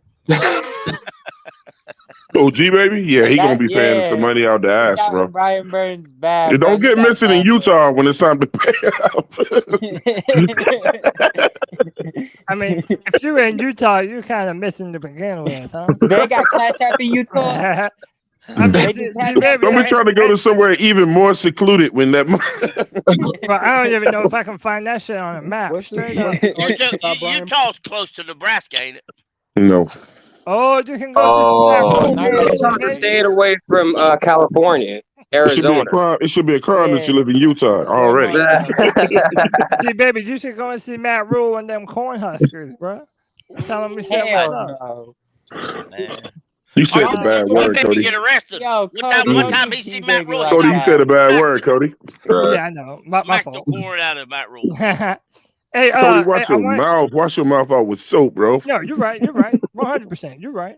Hey, no, let me ask y'all this, man, because I got more people in the room now. Let me get some more predictions for underrated Panther players that people are not expecting anything from, that you expect to be good this year. Like I said earlier, mine was Brandon Smith. And hey, if you want to pick Brandon Smith, feel free. Cody, if you need to let somebody in, I mean, you can let me go and I can just come back. No, you're good, man. We still got an extra spot. Also, Anthony's back on the shit. Anthony, what's up? What's up, motherfuckers? On a positive note. Shit! I'm rocking that Bryce Young. You already know. Hey, let me say something real quick, y'all. When I first came to the show, me and Anthony used to go at it. But Anthony, that's my dog now, bro. That's the homie. You make friends with people after you invite them on to interview them, bro. That's one of the reasons I do. But when is that shit?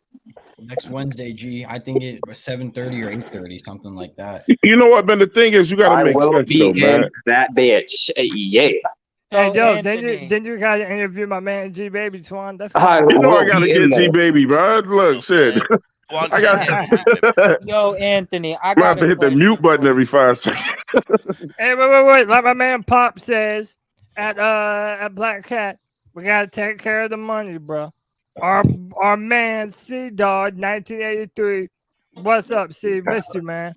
C-Dog gave some money? Yo. This man said Matt Corral is my quarterback. Hit the like button. Yeah. Damn, see? All right. I appreciate you, brother. Poppin' Bullet still on here? Yeah, Pop's still here. Yeah, I'm still here. C-Dog gave a donation? Yeah, C-Dog. Hey, yeah, I mean, he supported I like to see Matt Corral beat out Andy Dalton for the number 2 job. Oh, I think that's destiny, Pickle. Right. I think that's number destiny. 2. I like Don't that. get me started. Matt Corral is a great backup quarterback. I love it. Yes. Matt Corral is a great starting quarterback. God forbid. For somebody else. First order of business. I bought my Bryce Young jersey today. I have no problem. I got you ain't got it on then. Jersey on the way. I bought the shit today. I thought you said you brought it home like it was in your possession. I ordered that shit, man. I live in 2023. You know what I'm saying? Yeah, Bro, I have to go to the team store to get mine because I ordered one and that shit just wasn't coming for so long. So I was like, "Fuck this! I'm just gonna go up to Charlotte." They had to make some more. I think the next time I buy one, I'm gonna just head down to the team store. But first game, it's gonna be number 9 jerseys all over that fucking stadium. I want to go around to different people. Let me go to Chuck. Chuck, give me the name of a player that you think could surprise people this year. Like, all right, go ahead. He's looking good in camp. I honestly think that Jonathan Mingo and Terrace Marshall, by the end of the year, they'll be 1 and 2 receivers. I think Thielen is kind of like glorified tight end, and we'll get the intermediate routes. I think Jonathan Mingo and Terrace Marshall, Terrace Marshall will break out. All right, Terrace Marshall. I like that. I feel like he's one of the more popular ones, though. You said Thielen was a glorified tight end. Okay. No, I'm just saying that he's not going to go deep. Like, he's not going to run deep routes. He's not going to. It's going to be the intermediate, like short passes. He'll play the slot. Yeah. Very first down. Yeah, he's going to be in the slot. He could be the X factor. Right. I mean, I know he's going to be a third down wide receiver. Yeah. He's not going to run routes. I mean, that's going to be Jonathan Mingo, Terrace Marshall. Quick question, Chuck. Are you Dave's little brother from PNP? Yeah, somebody said you look like Dave. Nah, that's almost insulting, ain't it, Chuck? Shout out to Dave, bro. Let me bring G Baby back. You never know, though, do you, Pop?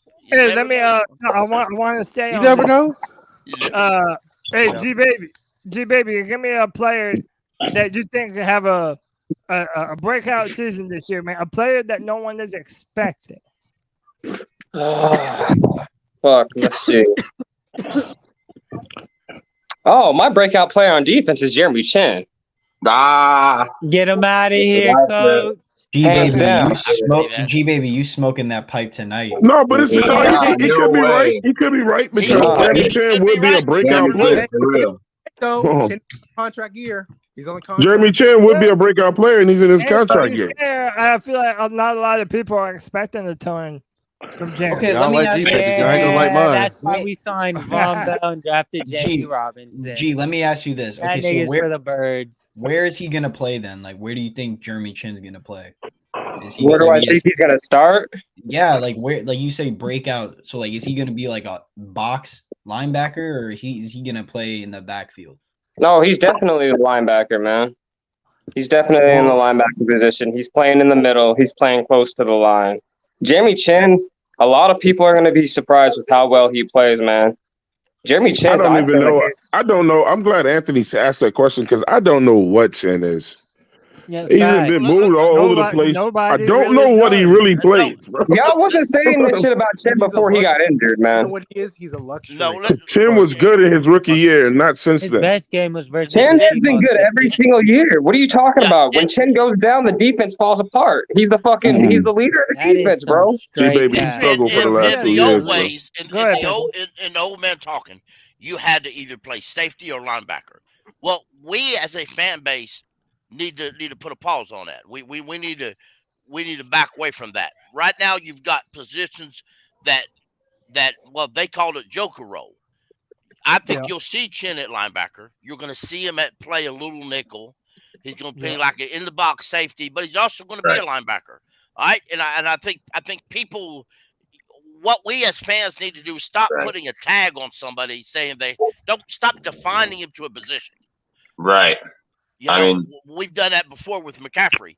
Why not? You got to stop assigning him to a position because he has to play this position. No, he don't. He don't. He's got to get good at Tweeners it. don't Because- tweeners do not do good in the NFL. Yeah, I don't think. They don't do good, bro. Tweeners do I not. think the problem with Chan is that they won't put him at a solid position. Chin is not a tweener. Stop moving him around, bro. I mean, All right. He's an all-around well athlete. He does it all, bro. How many people think Derek Brown can be the breakout player this year? Derek Brown is already playing well, bro. Right. And Breakout means you had a such year the year before. Right, like What dark if he like horse. really like, take that big kind of step? stuff.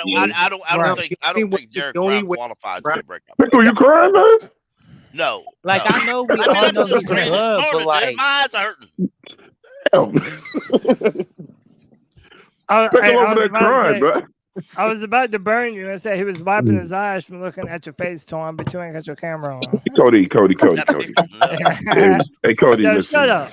Yo, don't think you can come on the free for all. Yeah, people ain't throwing up off your face. Bro. Nah, bro, I got that pretty ass face. like bro. Chin's a I'm good handsome player, as fuck. but his future on this team is low key cooked.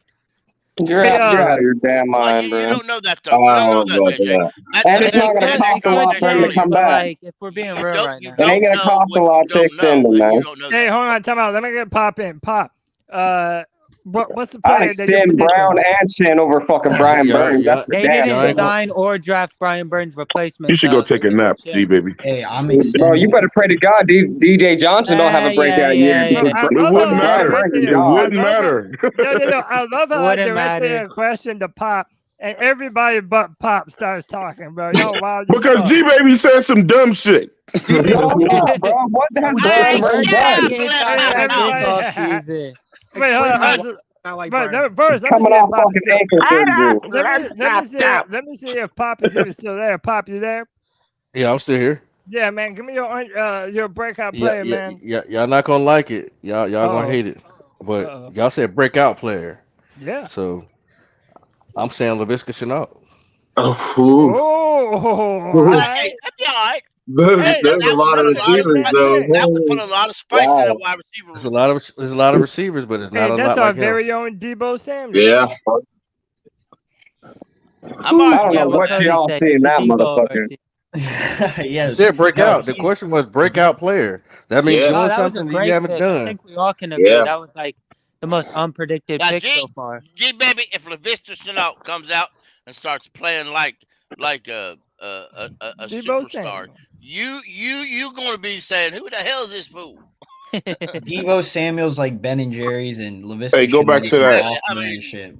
Go back to that Uncle Like, I don't Quan. know who he is, Damn, but I like Anthony.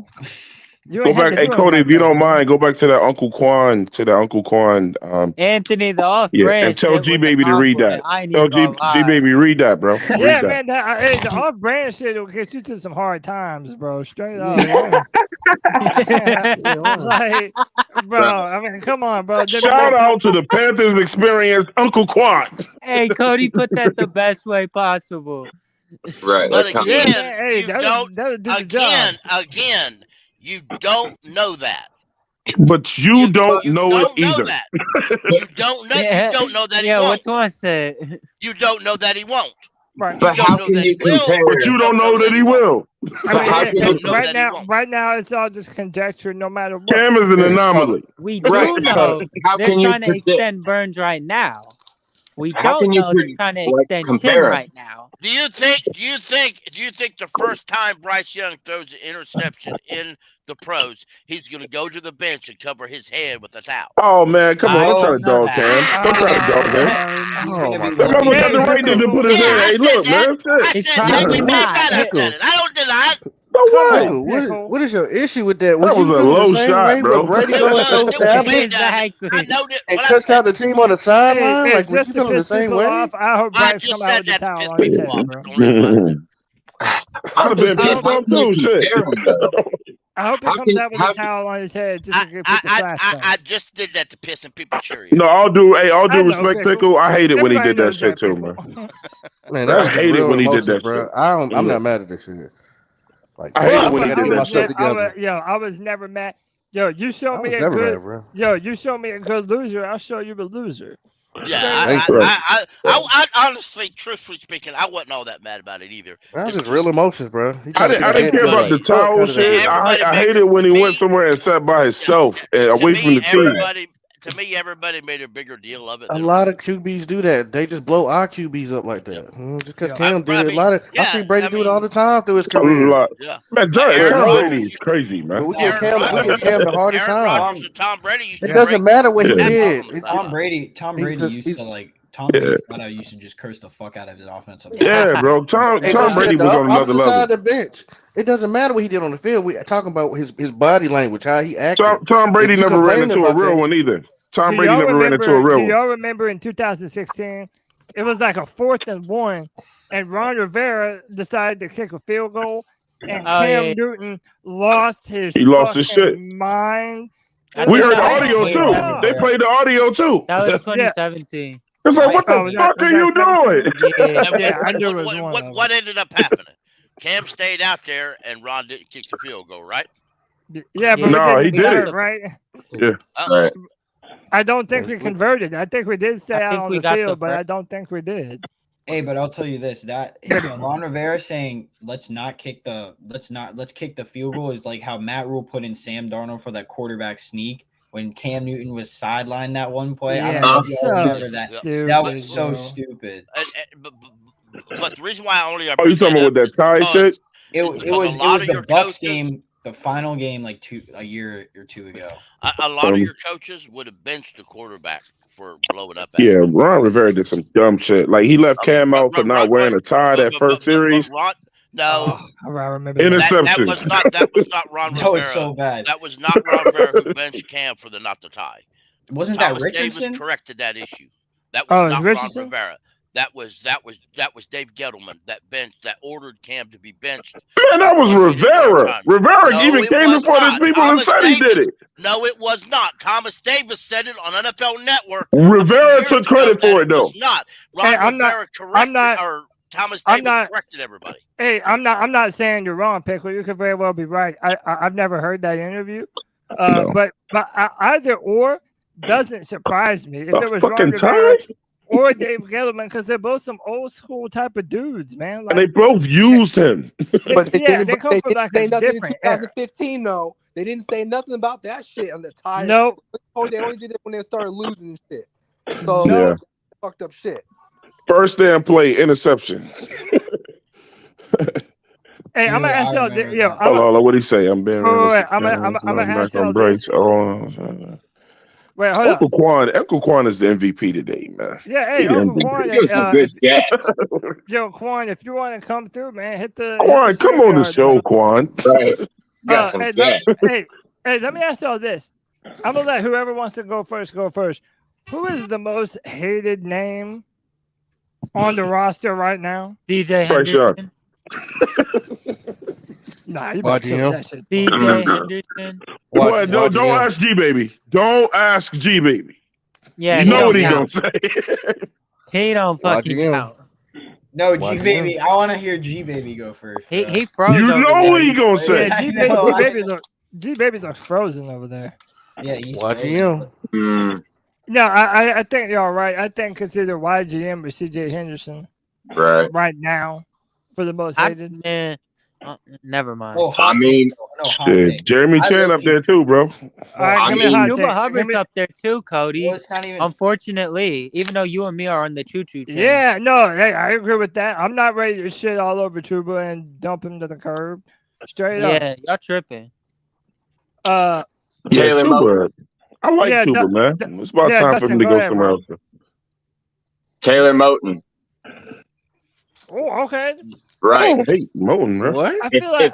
But for real, if he has another bad year, like he had last year and he regresses, that could be bad. I don't know about hate it. Let's be honest, though. The quarterbacks didn't help his ass out.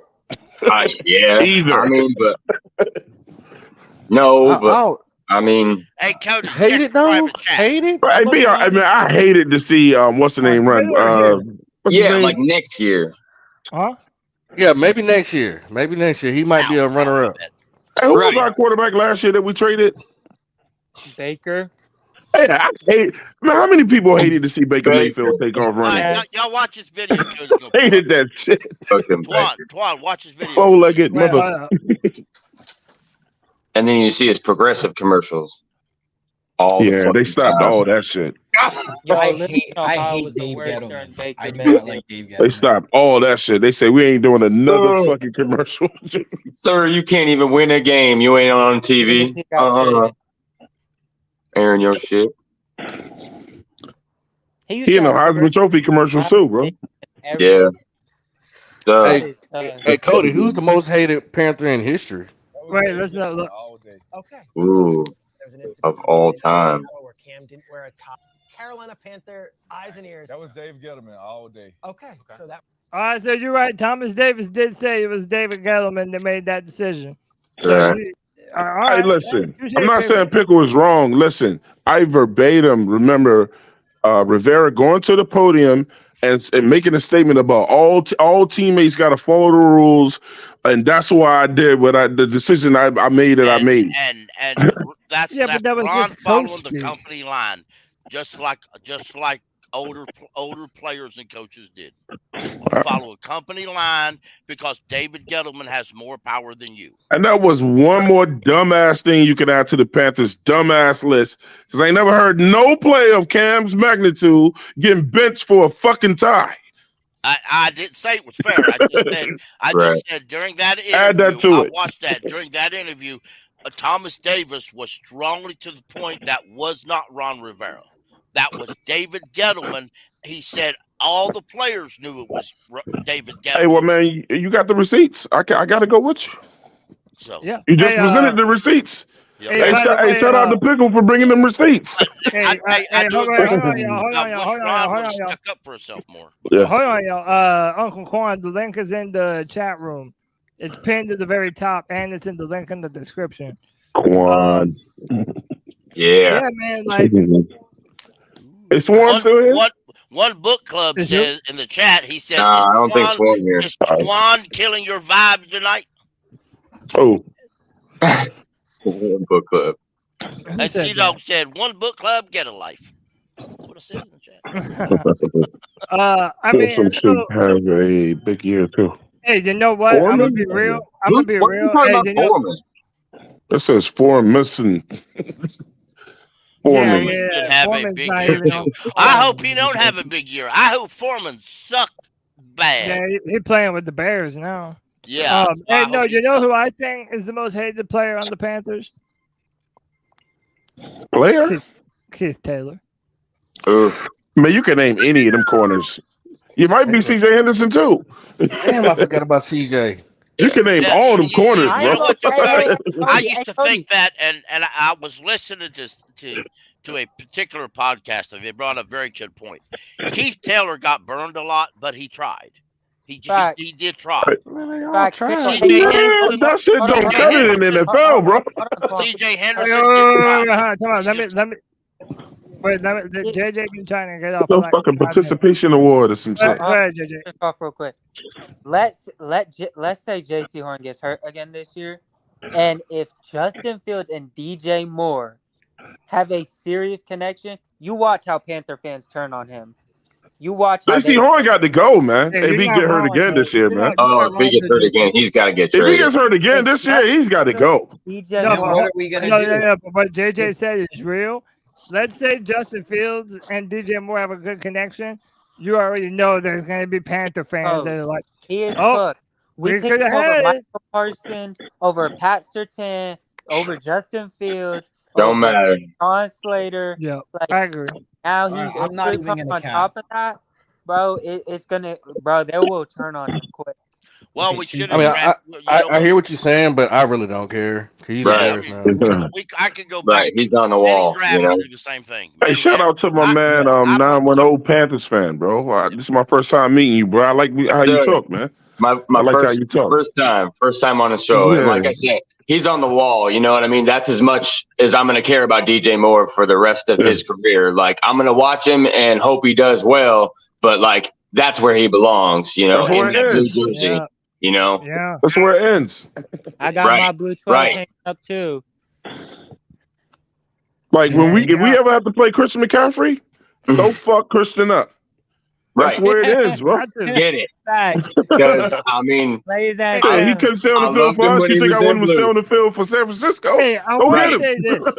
I want to say this. I don't know if he's the most hated, but there's a player on this team that's really cramping my style.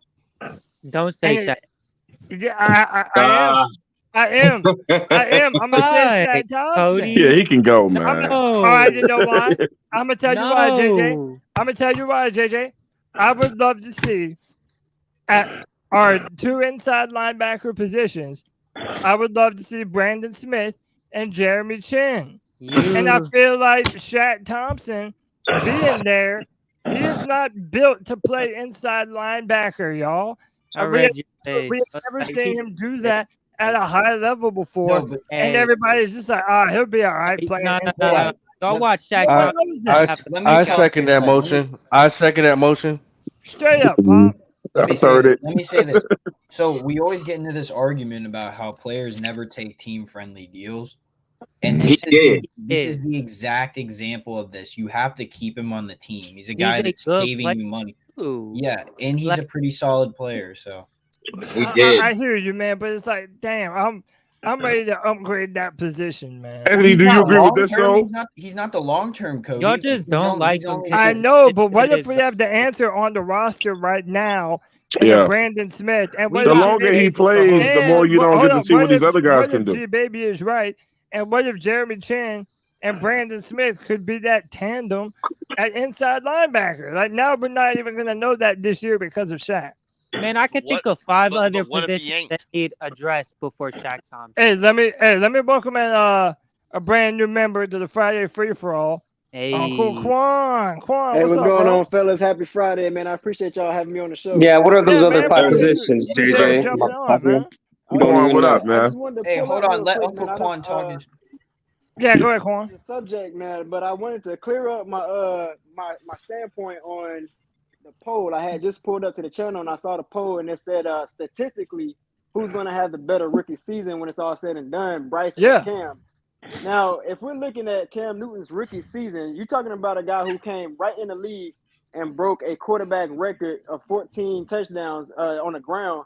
And then on top of that, he had 4,000 yards in the same season. Now, that, like I said, that's an anomaly. You don't see that shit happen a lot. So Yep. when I say that's not going to happen again, I mean, Bryce Young, for one, he's not going to be a guy who's going to tuck and run a lot. So I'm not saying he's not going to have a good rookie season, but I'm saying, like, if you're talking about statistically who's going to have a better season, obviously it's going to be Cam Newton's rookie year. That's going to be the best rookie season we see for a minute.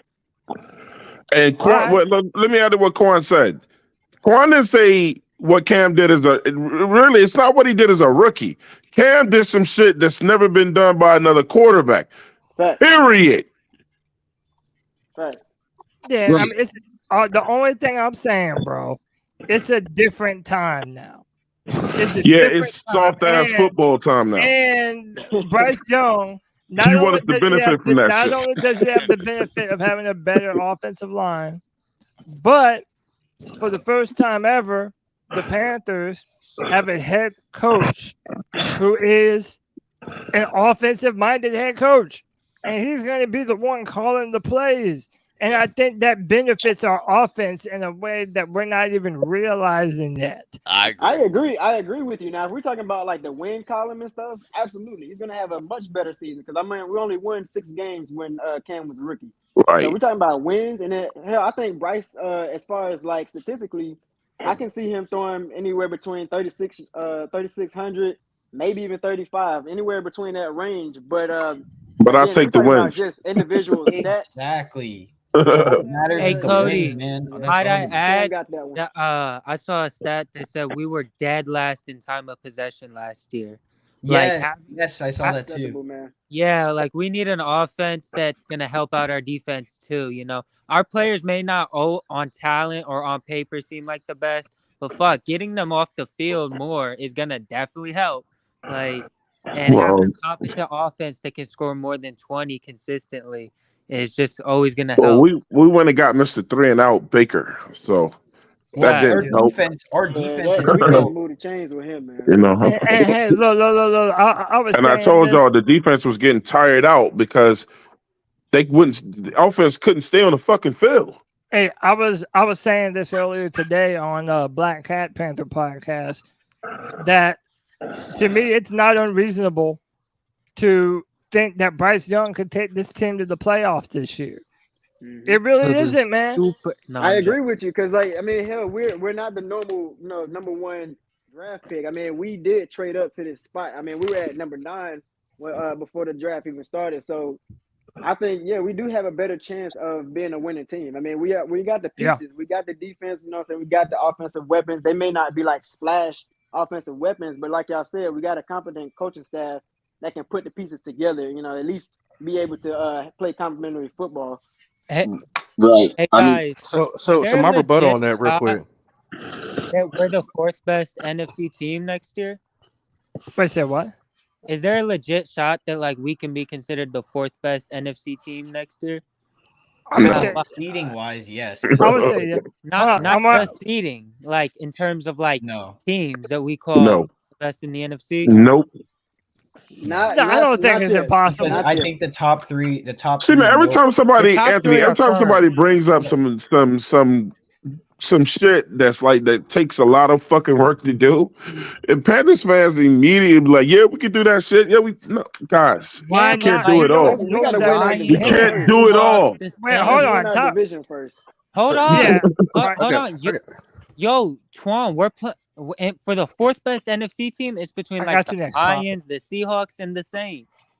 After this season, What why are you not? talking about in our division? No, you talking about the NFC, right? In the And that's what I was saying NFC, earlier. in the whole NFC, Man. And by outside the of way, the if we're Eagles, in 49ers, division- and Cowboys, right? Who's the next best team? And it could The be Cowboys ain't gonna be like that. The Cowboys ain't gonna be like that. You have to figure. I mean, there's only 4 divisions in the NFC. If we make it into the playoffs, then yeah, that literally means we're one of the 4 best teams in the NFC. Well, that's easy. but I'm talking about like dead ass. Like people think from a talent perspective, we are That's a good legit question. or like the 4th best team in the NFC. Because people don't think that now. Yeah, I'm gonna tell you why. Because hold on. Let me let Pop get off. Go ahead, Pop. So I wanted to ask. I can't call this man Uncle Quan, man, because I'm older than him. Yeah. Man, respect that man's avatar, bro. Respect that man's avatar, bro. Man, if his name is Sweet Lips, I'm not about to call him that. You can't tell me to call him, man. You chill out. As long as you say pause, it's all right. Calm down, delicious. Calm down, delicious. Calm down, delicious. What's up, man? Relax. Never calling a grown man delicious. No. Respect that man's name. Stand on that. Chill out. Hey, anyway, so Quan, so let me ask you this. So you said that even though, because we were talking about personal stats and that Cam Newton's rookie year stats was that, and you say even though he don't have to hit that, and you say you just want to win, are you okay if we go 9-8 and not hit the playoffs? I mean, if we go Because you still have a winning record. Yeah. I can see That's us. Hold on. Everybody name ain't Quan. I can see us getting into the playoffs with a 9-8 record, to be real with you. But if we don't get into the playoffs, I mean, I'm not going to trip over that. I'm not going to trip. I mean, that's still an improvement. If we go win 9 games, that's still an improvement. I mean, I'll be disappointed that we didn't make the playoffs, but I'm not going to trip over it because this is the first year that we have this coaching staff, and we got a rookie quarterback. So expectations.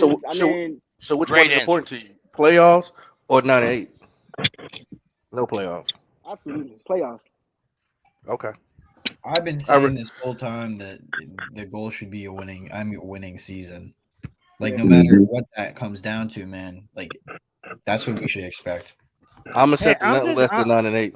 I'm just gonna say what I'm feeling right now. It's not gonna be the end of the world for me. But if the Panthers lose 8 games straight up, I'm gonna be disappointed. Right. I straight up feel. Cody. I mean, I am. I feel like this team is better than losing 8 games. We got a lackadaisical ass schedule, y'all. This shit is not some murderer's row. We play arguably 4 good teams this whole year, like Jacksonville, Miami. We play the Cowboys. Maybe you can throw in the Vikings or the Seahawks, but even there, I don't trust either of them. We So got it's the like, easiest schedule in the NFL. bro, that's what I'm saying. Like, I told you this was gonna happen, Cody. You're setting your bar so high, you're gonna set yourself up for disappointment. We'll go 9-8. We'll go Fuck with me, bro. Say it again, Fuck with Anthony. me. I'm Say it telling again, you, bro. man. Bro, like I'm just I'm saying, rocking with like Cody. I don't want to see you on the Tuesday. Y'all gonna be show hurt, bitching bro. The team out because we lost. Like, I mean, if I gotta come on, do it, I that what gotta makes do it it. fun, yeah, dude. If I That gotta what do makes it, I it gotta fun. do it. I'm just saying. No, to me, no, people, I know. I'm gonna be disappointed if we lose 8 fucking games. I'm just being real. Damn. So what are your expectations on like record wise? You're saying to go from 6 losing seasons, Oh, here you bro, go with the record. to 10 wins? The only I thing I'm mean, thinking about that is honestly, yeah, JJ, yeah. I really that's what I'm feeling. Nah, you're right. You're right. I'm at 9 and I'm 8. gonna join that. That's where I lie. I lie right there at 9 and I'ma 8. If hop we on can't get that. 9 and 8, I'll be highly pissed. I'm gonna The go reason one why I better. say I'm gonna go one better. I'm gonna say 10-7. I'm the just reason why, happy with the winning record. and the reason why I'll go with Cody with the 10-7 is this, and I keep explaining it this way, and I feel like Anthony will respect this answer when I say this. If we won 6-7 games last year, Yeah. with everything that we've taken on between the coaches, I'm not going to put all that weight on Bryce Young, but like he is going to be. I think he's going to be good. We can't get 3 more wins out of that. I think that we could find 3 wins, and then he's not lying with the strength of schedule, but I don't rely on that shit. Yeah, that doesn't like. Don't rely on that shit because there's still men on the other side of that damn. Every year you have teams that improve. There's nothing People like had the Seahawks last year going 3-14. Like Not they me. shouldn't- No, I knew football. No, I knew that Okay, was well, not happening. well, like, dude, no, I'm telling you though, like, majority of the NFL community and shit, they were. I didn't think Seahawks was gonna be shit. I ain't gonna lie to you. But at the end of the day, like, no, if Anthony's that's right. if that's what you think, like, if you don't think they're gonna be shit, then that's another opponent to look out for. That's all I'm Right. saying. Like, I think that there's just a couple teams I think are a little farther ahead of us because I said this on Black Cat earlier today. The NFL is all about building. Like, there's already teams that have been in the process of already had a winning season, and like the Lions, they're 9-8 last year. There's no reason they couldn't be like 11. I just don't buy the Lions. I don't Shit. I don't Y'all either. better start recognizing them dudes, bro. I do. They got a good head coach too, bro. I've heard Every year they hype up the Lions like they're about to be some shit. No, it ain't every year. It ain't every year. Yes, it is. Yes. It ain't every year. They hyped them up last year, though.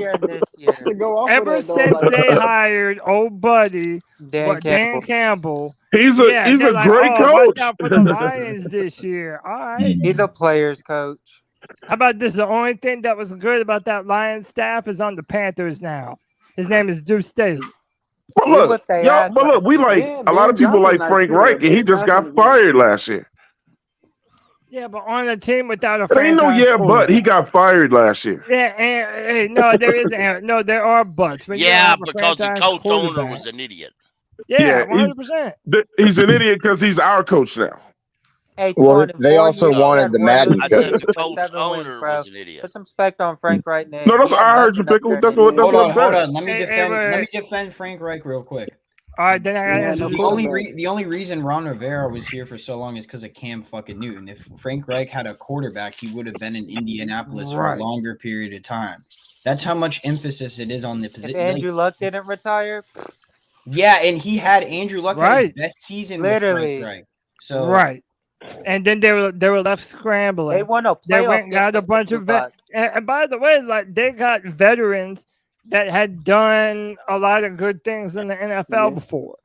and it just didn't work out, man. And no, Cody, even Carson Wentz, he had success with in Philadelphia when he was the offensive coordinator. Yeah, So it's like Carson Wentz was done by the time he got hold there. Hold on. Hey, I have to introduce this man. We affectionately refer to him as the brand ambassador for the C3 Panthers Podcast. It's the homie, D's Ill Skills. D's, what's up, bro? Hey, you're muted, brother. Sorry, thought I clicked it there. I appreciate it, Cody. It's such a warm welcome for me tonight. Hope everyone's doing well in the Friday night free for all. Yes, sir. Yeah, bro. Hey, let me ask you this real quick. Kid Rock's cousin. Hey, let me ask you this, D's. Do you think Bryce could be the offensive rookie of the year this year? And I'm gonna ask you a two-parter. Can he be the offensive rookie of the year? And do you think he will have a better first year than Cam Newton did his first year? These, before you get started, don't do it, man. Loaded don't do it. loaded question to start you off on the free-for-all, D's. Seriously, and Twan already knows what I want to do. But you can't. I know you better than that, D's. Come on, D's. All right, so 4,000 yards for the third time on the Friday night free-for-all is only 235 yards per game for Bryce Young in an offense that's been schemed up to get receivers open by Frank Reich. Yeah, he can do 4K. Will he beat Cam? I don't know. Maybe he falls a little bit short of that, but because Cam did have an amazing rookie year. Cam had 21 passing touchdowns and 17 interceptions. Cody, Cam did something that no other quarterback has ever done in their rookie year. Cody, that's saying something. Y'all keep right on underwriting him on that. No one's ever done it since. It's never been done. Wait, you want Bryce Young to come out here and do something that's never been done before? What, you mean throw for 4,000? I just want the passing. Look, the only thing I'm comparing, can he throw? I'm talking about everything that Cam did in I'm his not talking about the running. I'm not talking about the running. I'm talking about just the passing. Because he ain't gonna run, first of all. Hold on, one at a time. Okay, Twan, cool. All right. Anyway, I'm talking about the passing yards, the touchdowns to the interceptions. Can Bryce Young do that? I'm not talking about rushing. Yes. Y'all think he can do that? 21? Yeah, you got to include it all. You got to include it all if you're going to say they're going to be better. Hold on. You realize though? Yes, you know. First off, stats are bullshit, man. I don't know why you guys are so obsessed with stats. Like, if Bryce Young's going out there playing like in clutch situations, throwing the ball down the field, scoring points, winning games, just like how Kenny Pickett was turning it on towards the end of the season, that's all I care about. Like, I'm sorry. That's what you've been saying too, Twan. That's all. Yeah, I got cussed out for the Kenny Pickett shit. I knew he was going to be nice though. I think Kenny Pickett's good too. Honestly. I knew he was going to be nice. Yeah, and look at his stats; they were dog shit when he played. But everything needs context, if you watch man. those Steelers games, everything you think better. Yeah, at the very end of the season, he did not. Pickett did not start lighting the NFL on fire. Like, no, he didn't. Thank you, Cody. But they knew he was going to be good. Yeah, but Cam started off that way in his very first you wasn't game. even watching that. But game. Mike Tomlin's my favorite head coach. I think he played a large part man. That. What did Cam do in his first game on the field? He was in the facility at Pitt, and they knew him. Ever done that? Who throws over 400 in a rookie first game? Wait, hold on. Go ahead, Dustin. What'd you say? Or 910. What'd you say? Like he went to Pitt, like that's why they recruited him. Like he went to Pitt, and he was in their training facility well before the draft. You know, they knew they were going to take Kenny Pickett. They knew him better, and then plus they probably had more eyes on him than the other team. He was right there in their backyard. Oh yeah. Yeah, I mean, who says Kenny Pickett 3 years from now ain't gonna be one of the best quarterbacks in the NFL? I don't know. He's gonna be up there. Like he's gonna be good. Hey, Twan, I had a hot take. These guys evolve every year, man. Some of them do, not all of them. Bryce Young better. Oh, facts, Cody. All right, man. Aren't we kind of splitting hairs between the 3,500 passing yards that everyone I think kind of agrees that Bryce Young can do and the 4,000 that we hope he can do, just for numbers' sake, for no real reason why he needs to throw for that. But doesn't that come down to the running game? Doesn't it depend on what Miles Sanders does? Does he do 1,000 yards? Does he do 1,200 yards? Does Chuba Hubbard have 500 yards rushing? Could he have 700 yards rushing? Does Laviska contribute 300 yards rushing? All that's going to determine whether or not Bryce Young throws for 3,500 yards or 4,000, in my opinion. Yeah, that's right. That's true. That's right. Them running backs are going to get all-purpose yards too, because they're going to be the check down. And the thing with Cam, maybe Cam doesn't run so much if he had a line. Right. But Twan, and I said this earlier, I think because of the coverages that Bryce is going to face a lot, I do think there's going to be a lot of opportunities for Bryce Young to tear up some first downs with his legs, because he's willing to do it. You might not want him to because he's smaller, but the man is willing to do it. If he does, he does. I don't want him to lead that backfield like that, man, unless it's just wide open. And I think he'll be smart. He'll take off if it's wide open and they forget that and he'll run out of bounds. He ain't taking no hits. I don't even think he's going to slide. He's going to run out of bounds if he can. Mm-hmm. So I'm not worried about that. You know what I'm saying? He'll take off wide open, but don't make no. I'd rather he just take the knee and go down before trying some shit. I mean, let's remember Patrick Mahomes got hurt on a quarterback sneak. Yeah, but at the same time, I know he's small. Everybody's worried about him getting hurt. But, bro, be a football player. If you need to pick up first down, go down, bro. Go, if you don't get to it, go down. I'm not even disagreeing with you, Twan, but sometimes you better pick up that fucking first down. I mean, sometimes, but also Tom Brady wasn't known for being a runner. Like, he would throw the check down, no matter what. We hated to see him run, too. I'm not even saying that he has to. Yeah, I'm not even saying that he has to. Just that I said the opportunity is going to be there for him. There's going to be one or two times a game Bryce Young runs for a first down. Some guys are a lot of guys are reflecting on what they do in college. Like when Hurts got picked up, we knew Hurts was going to be a dual threat quarterback. When Lamar got picked up, we knew he was going to run a lot. Hey, tell me if y'all can hear this. This is Bryce talking about his strength and conditioning program with the Panthers.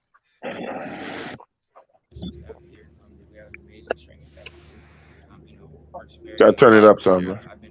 Had the pleasure to work with and will continue working with. Yeah, I ain't even gonna play the rest of it. It's too hard to hear. I mean, they're basically saying that they're laying out a plan for him to, continue to bulk up and continue to strengthen up. I'm gonna be honest. I don't want him to gain too much. I'm a firm believer that he might be at his perfect playing weight right now. I mean, he really might be, man. No, I want him to put 10 pounds on. Yeah, 10 or 15. Nah, I want him to put that weight on. He gonna be all right, even Cody, with the weight. He's still little. Hey, Cody, his play on the football field better be loud, because we might be the quietest football team ever. The media will never give us no shine. Hey, so. JJ, right, man. If we don't get it right this year, bro, they already don't like us. Hey, man, real quick. They hate us. Hey, don't give us time. Hey, let me welcome my man TJ to the Friday Free for All. TJ, what's up, bro? Hey, your microphone's muted. Yeah, yo, what's up, y'all? What's up, TJ? What's going on, TJ? What's happening? Shout out, TJ. For a quick second, I thought he had on a Chicago Bears shirt because what? I thought I saw a C on his shirt. No. That man came free for all correct. He came correct today. Hey, TJ, I'm going to ask you the question I've been asking everyone else. Do you think Bryce Young is the favorite to be the offensive rookie of the year this year? No. All right, tell me why. For the league? Yeah. Or the team? No way. No, for the whole NFL, the offensive rookie of the year. Remember, this is Okay, just I was amongst thinking. other no, rookies. I've been listening. I was thinking you were saying MVP. No. This is just offensive rookie of the year. So Hey, some compare people him think he's to gonna do that shit too. compare him to C.J. Stroud, Anthony Richardson, Bijan Robinson, dudes like that. Yeah, it's possible. It's possible. Would you say that it's likely? But likely. Yeah, when you put in perspective that it's typically a quarterback, yeah, and it most likely will be, unless some receiver goes off. You know, like I said, I don't watch a lot of college football, so I'm not really sure about the skill set. Hey, Cody, can I say something real quick? If the Carolina Panthers win, I'm playing. If the Carolina Panthers win, he will get the Rookie of the Year. We got to win though. Yeah, that's what I was saying to Pickle and Cody earlier. I said Yeah. whoever wins the division is really gonna get that winning bias, especially if they both play well. But what I want to say is D's made a really good point, and that's exactly what I was going to come on here to say, is that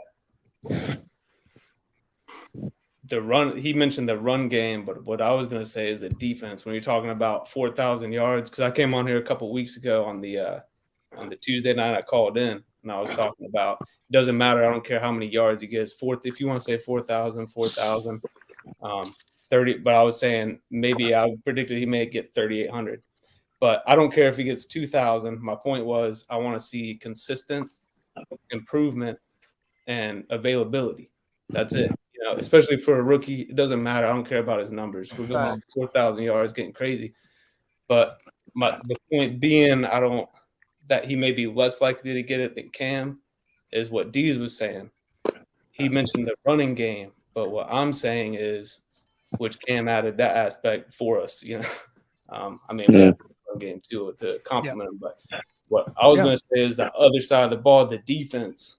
The defense. No, I don't think I've heard anyone mention that Cam had a great defense the whole time he was here. Right. They had takeaways. Yeah, right. So he had the ball. So what I'm getting at is we're going to an offensive-minded head coach and Frank Wright. You look at it like I moved to like an hour outside or less, like 30 minutes outside of Indy, right after they won the Super Bowl. So I know, I've been watching football long enough to know that when Peyton Manning goes down, their defense is built. They're screwed. Their defense is built for them to get ahead and rush the passer, get after the passer. So when you're built, we've been a run. We've been built like Baltimore, the Steelers, all that. Ground and pound and good defense. So when you start building around offense, if your quarterback ain't good, you're screwed. And if with the pass rush we have, and if our defense isn't good, that's what I'm saying. That's gonna inhibit Bryce quite a bit because he's not gonna have the ball like that if teams are running all over us. Right, and I do like that point that you make because if we do come firing on all cylinders on offense, it lets our defense pin their ears back and get to hunting, get after the quarterback, get them in the dirt, man, bring them down. That's important to me. That's really important, and I think that Bryce Young and this offense is in the position to do that. And I said this to Pop on the Black Cat Panther podcast earlier. I'm like, to me, looking at the division and how we damn near won it last year, every other team in the division, they're rebuilding just as much as we are. So why couldn't the Panthers win the division this year? It just it doesn't seem far-fetched to me. Yeah, it really possible. I agree. Do you guys know? Do you know that the Carolina Panthers are the third highest ticket in the NFL? Oh yeah, man. It's insane. It's gone. That's just crazy. It really is. It really is. David Tepper lost his shit. That's why I didn't go last year. I was about to buy tickets. I'm gonna go. And another statement with that. Do you guys remember when Cam was with us when we was the hottest ticket in the NFL? Yeah, we're about to be again. When everybody tuned in, win or loss, to watch the Panthers play. Right, he was a show. And tickets were affordable. It was a spectacle. Oh, having I season remember tickets. when everybody's game was over, they was like, when the fuck are the Panthers playing today, bro? Dopey Nightlife TV said Cody, he needs to be the size of Jalen Hurts. Bro, you might as well keep wishing. I don't think he will ever be the size. Jalen Hurts is one of the biggest quarterbacks in the league. So, you know what's funny though? Like, I think their stature is actually like pretty similar in terms of outside of height. You know, like if you look at them from a back angle, like I've seen a lot of resemblances, honestly, in terms of how they run. I don't know. I feel like I've noticed that. I don't know if anyone else does. JJ, I'm kind of confused on that. You said look at him from a back angle. What do you mean? Like, he meant you supposed to Hey, say. man, each to their own, man. Yeah, I'm a firm believer. It's only gay if you say pause, bro. Yeah, damn.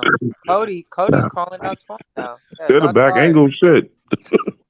Yo, the other day, Twan said I had a wet ass. I was like, what the fuck? Nah, I said because they was That was kissing your true. ass the whole I show. was there for that. He did say you had a Because they Hold was on, Cody. absolutely No, he kissing said your ass Cody. the whole show. Cody said you had a moist ass. Let's get it clear.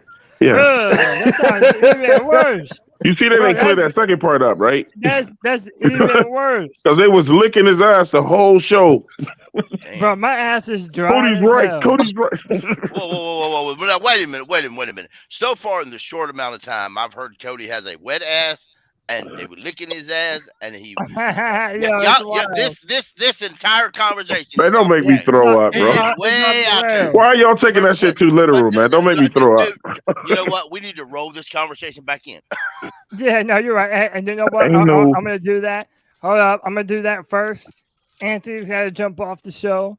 My guy, Anthony, I appreciate you being on here as always. I gotta brother. head out too, man. So I'm gonna be after Anthony. All right, well, hold up. Let me let Anthony get off his final words, and I'll let you go.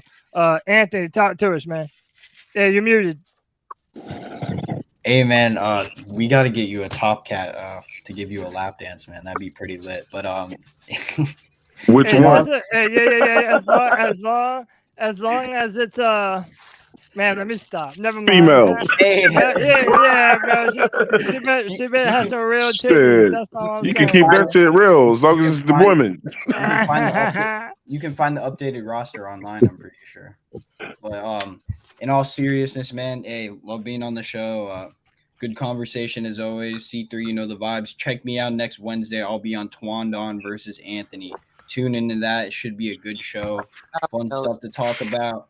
C3, you already know the vibes. Keep motherfucking pounding. I'll catch y'all on the next Friday free for all. Keep pounding, Anthony. Appreciate you, brother. That's All right. We love Anthony. Shout out you. You're Twan Don. Tell them where they can find you, man. Man, shout out to everybody. Thanks for having me tonight. Shout out to Black Cat Panther Podcast today, man, with Popping Bullets and them boys over there. Friday Free Field, man. This is classic over here, man. Everybody doing a great job. I'm so proud of all the Panthers content creators, man. Shout out to people like Diesel Skills, man, and guys out here, you know what I'm saying, ambassadors to their show, man. The Panthers are always going to be in great hands with their fans, though, man. Let's get it this year, man. Glad to meet all you new guys today, man. And check Wednesday night, like Anthony said, Twan versus Anthony. Should be a great show. Y'all come out and support that, man. I'll see y'all next Friday. Appreciate we'll you, be there. Thank you, Twan. Yes. Peace and love, bro. Yep.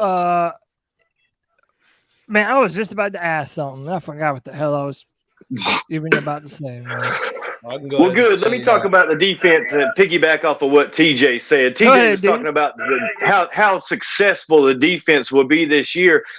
I've almost gotten to the point now where if the defense isn't that successful this year, I'm okay. I realize after looking at this offseason that Frank Reich has put all of our offseason eggs, so to speak, into that offensive basket. He put more into the offense than he has into the defense so far. It's got some fans worried, but if Evero doesn't have a top 5 defense this year, then maybe he's in Carolina next year. And if that's the case, when he does leave the year after, then we get a comp pick.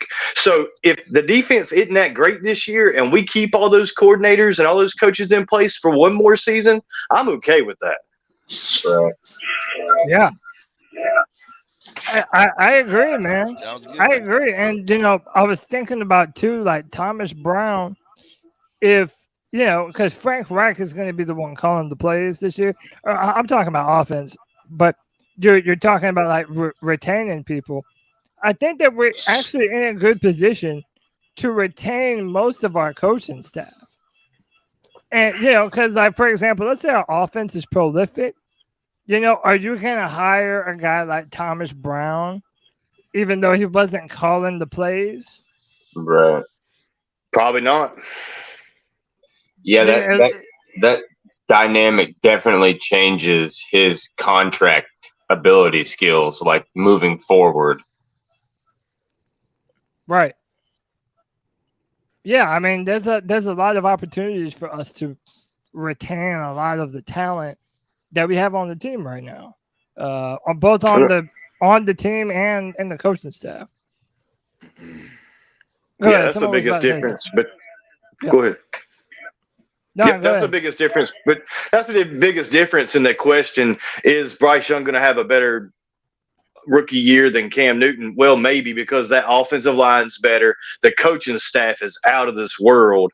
Yet that could be enough just to make Bryce have a better season than Cam did. Not in rushing yards, of course, but with his passing yards and passing touchdowns, passing ratio to touchdowns and interceptions, definitely going to be better, because I think if you look back at it, even in college, I think it was better, was it not, for Bryce, better than Cam's? He just threw more picks. Yeah, well, I mean, actually, that's a good question. Well, I know the Heisman year, the year he won the Heisman, I do believe was more than what Cam did at Auburn. But his final year, those numbers are probably comparable. I'll look at it. My only point was that Auburn, Cam, and Bryce Young at Alabama. Go ahead. My only point was that when you look at the schedule, like we have an easy schedule, which tells me we don't play a lot of prolific quarterbacks. So my only point was that if we go our offense, it's a budding offense.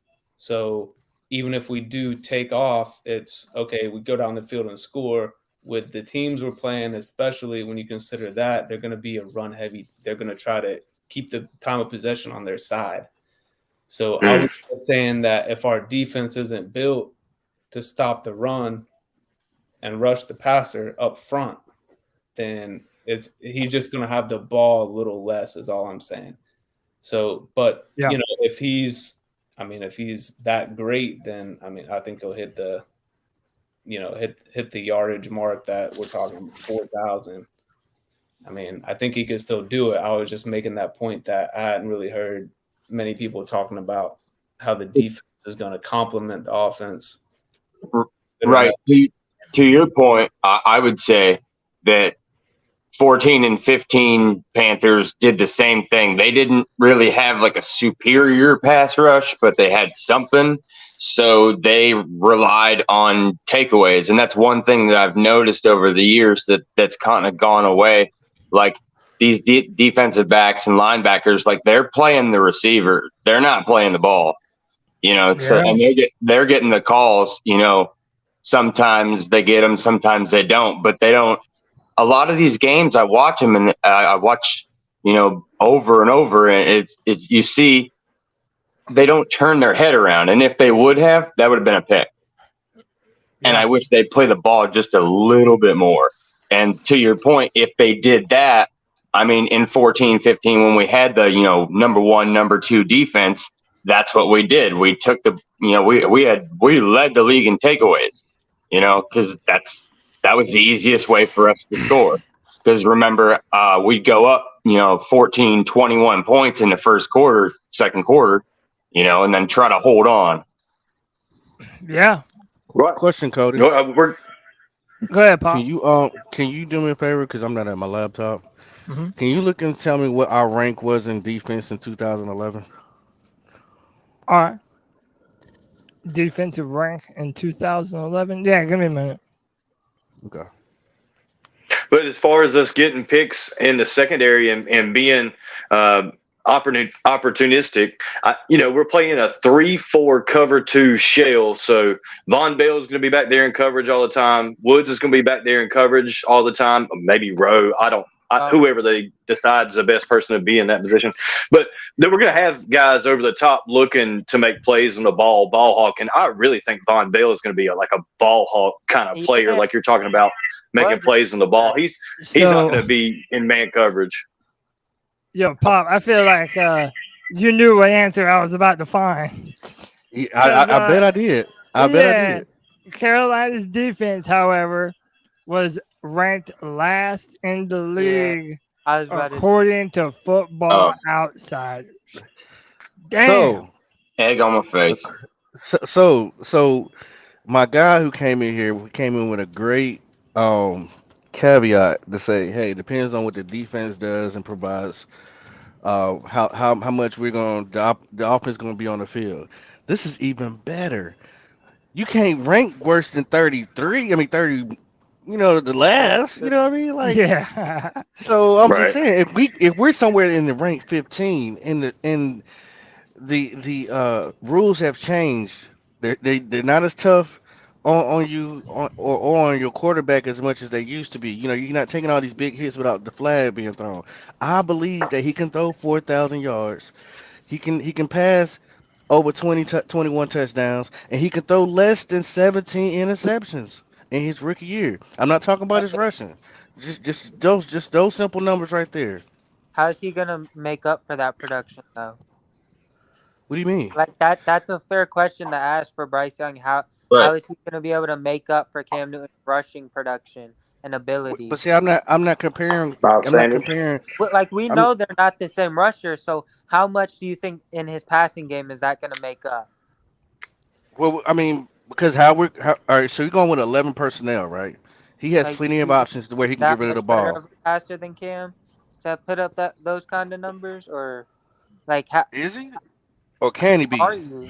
Like that's what I'm just asking you. He better be. You're not comparing the rushing because we know they're not the same athlete or can't even do the same thing like that.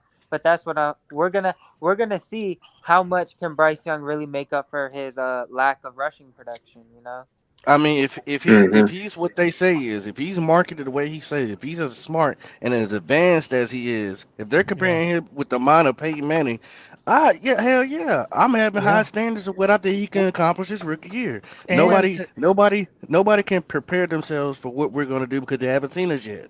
And to add on to what Pop was saying, one of the reasons why you draft a Bryce Young is because of his preparedness.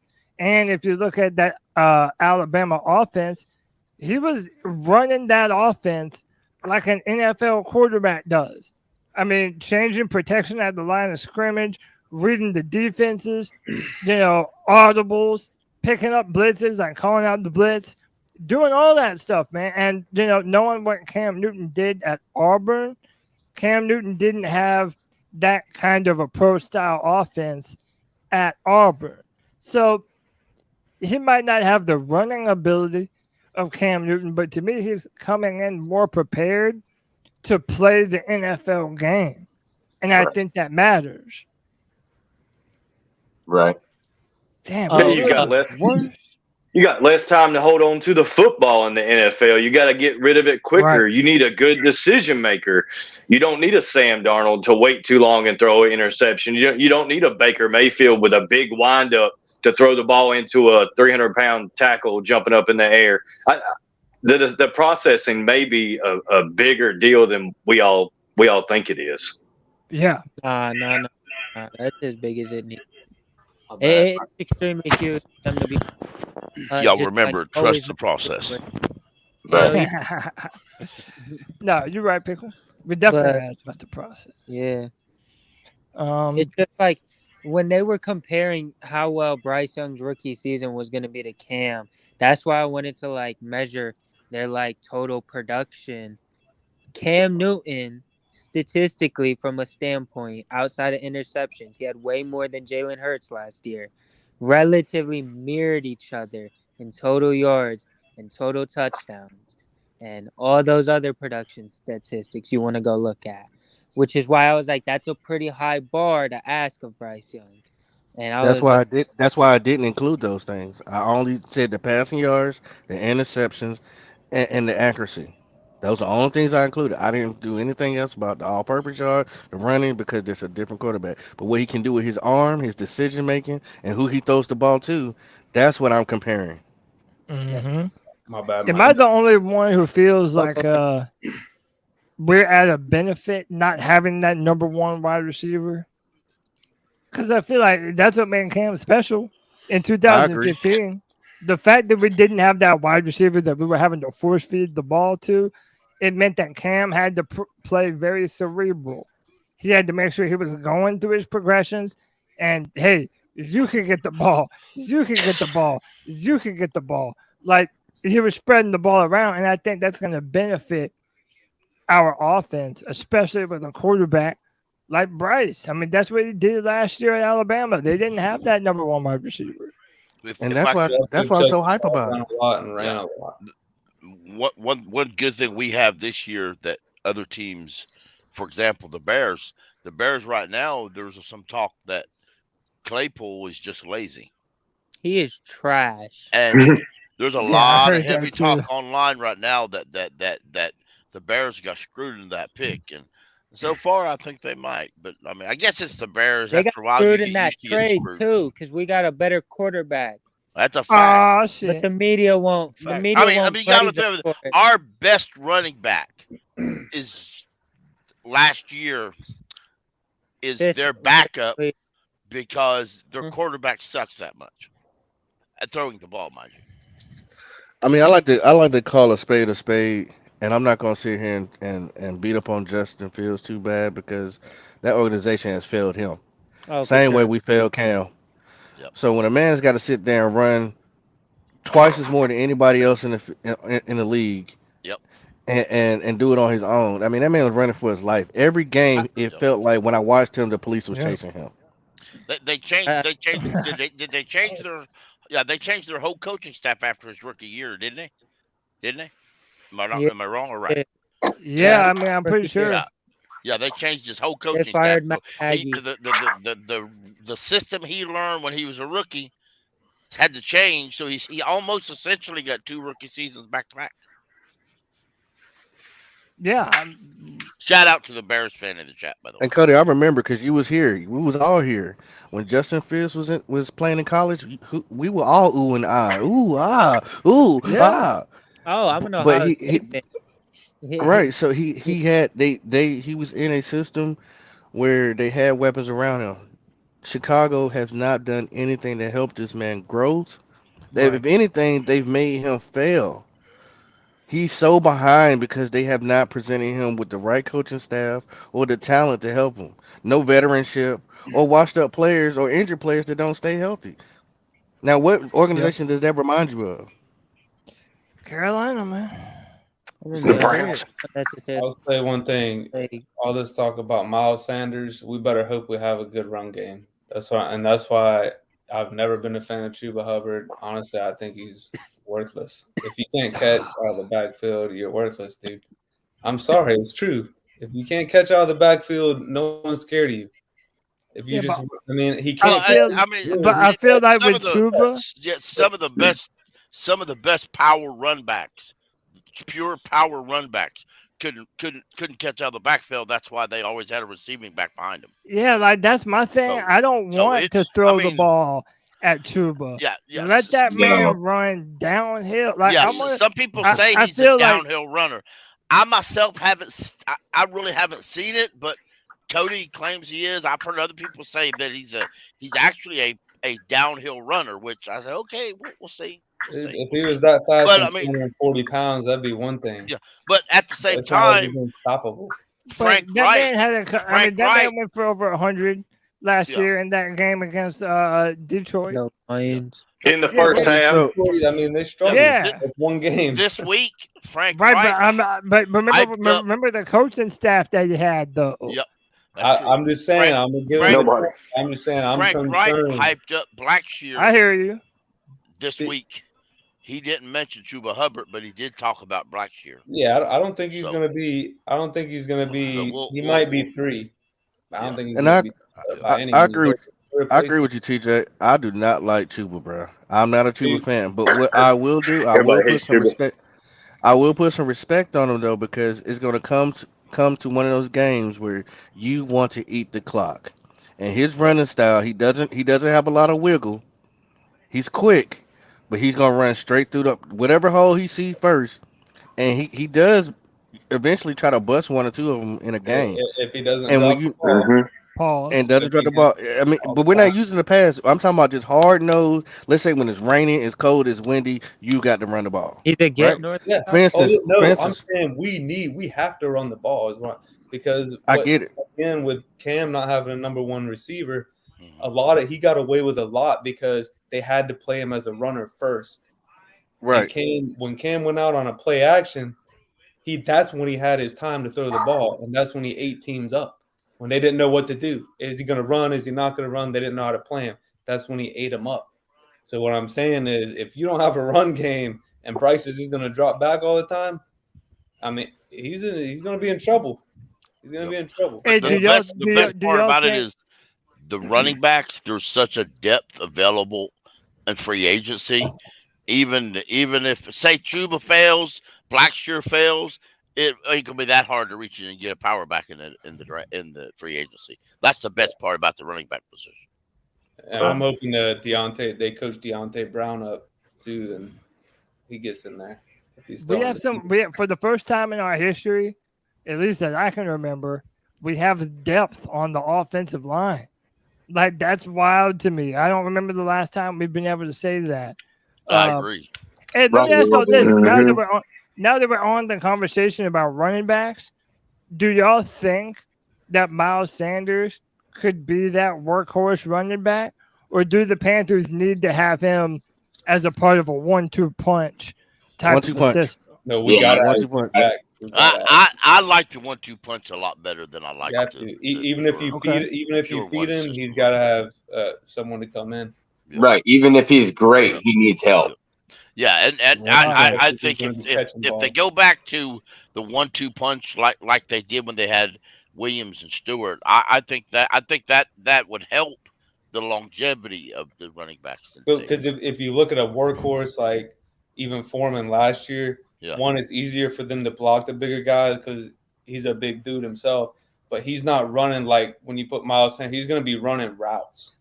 So when you're when you're not rushing the ball, he's going to be running routes downfield. So you're going to need a solid 2 to back him up when he's on the Yeah. side. No, You know I what? And agree. they, Cody, what about But this? What if they brought in um Saunders and had Cameron Peoples lined up right beside Bryce in the shotgun? I mean, there you go. It's like, okay, who are you gonna stop? Because now you don't put Hmm. Saunders in the slot. yeah, We He's got gonna to be a see nightmare Taylor. matchup for one of these linebackers. You got Cameron Peoples, who's bigger than him, who can either pick up yeah. a block or you can do a running back delay where he catch the ball and run straight Oh, up the I middle, want to see I or he, Miles like that, or Miles. he could Chenault in or the he could cut to backfield. the outside because we got big wide receivers and they could pick up blocks and he could hit it from the left side and hit to the Yeah, sidelines to the left or the right. I would love that, man. Donovan Peoples has to show up in training camp. I would love to Hope see so. that happen. I would love to see that happen. But by the way, like I'm also, again, I feel like it was either me. I think it was me and JJ are like the only people that aren't just ready to completely throw out Chuba Hubbard. Like I get like everyone else is, but Yeah, be if Amo in the chat. Yeah, he's a good backup. Like I don't see why like we're just gonna shit on him as a back. He's solid. well, like Dude, what like what 910 said earlier, like you have Sanders as your main guy, but you're gonna have to have someone to be able to come in. Like To Sanders is me, the third down back for sure, but you But know we Cody, right, do. to but your there's no point, reason why Chuba couldn't fill that role. I but mean, we're not asking him to do everything. but Cody, to your point, I feel like he's not big enough to play that second punch. he's got I to be mean, able to block. the Like dude's you like got to attack the 5'11". defense two ways. He's Chuba like Hubbard 5'11", 215. Chuba Hubbard is 6'2", 210. Yeah, Yeah, that's a but dude, if you're in the prototypical back, running if they're back. not afraid of you running out of the backfield and running routes, trying to catch the ball, the defense has to be worried about you. That's what I'm saying. Like, even if they're not going to throw you passes, Most the defenses defense aren't- has to be prepared for that. I mean, No right, one- but if we have a good Is that- offensive line, we can just run the ball and dare them to stop it. You know what Yeah. I'm saying? Like, and we're gonna have options being able to pass the football around. So it's Yeah, like, listen, I'm not saying that Chuba Hubbard is like running back one or no crazy shit like that. I'm saying there are going to be times when you'll be able to put him in the game, and he will be serviceable enough to pick up, anywhere between 3 and 5 yards. And hell, the man went for over 100 against Detroit last year. So it's like we've In the already first half. seen. Cody, We've already, you got- I'm sorry. No. Even as a Chuba fan, the Lions, not just were they atrocious run defense last year, they played garbage that game. It was Foreman was carving them up too. That was our franchise day that day. Like that Yeah. was the most rushing yards we've ever had. Like that was think clearly Blackstreet an went anomaly. and got a few runs on. It was a So let's clear anomaly. ask us this question. Just in our division, our 4 teams, what is our running back rank as far as Atlanta, Tampa, and Bucks? We're I mean, better than and what you call New Orleans. Atlanta's got a in crazy. New Orleans? Like, how do we look? What Who they does backfield Tampa? look Who like? does Tampa Bay even have? Right. So we got What's his Bijan name? Robinson and No, I mean Tampa Bay. Right. I don't know. They got Fournette, right? Or did they get rid No, of No, him? he's released. He's released.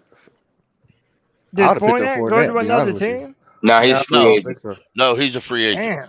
No, I thought his backup was pretty good last year, but But I remember he went number 4 and McCaffrey went number 8 in that draft. Yeah, I wanted Fournette Wow. over McCaffrey.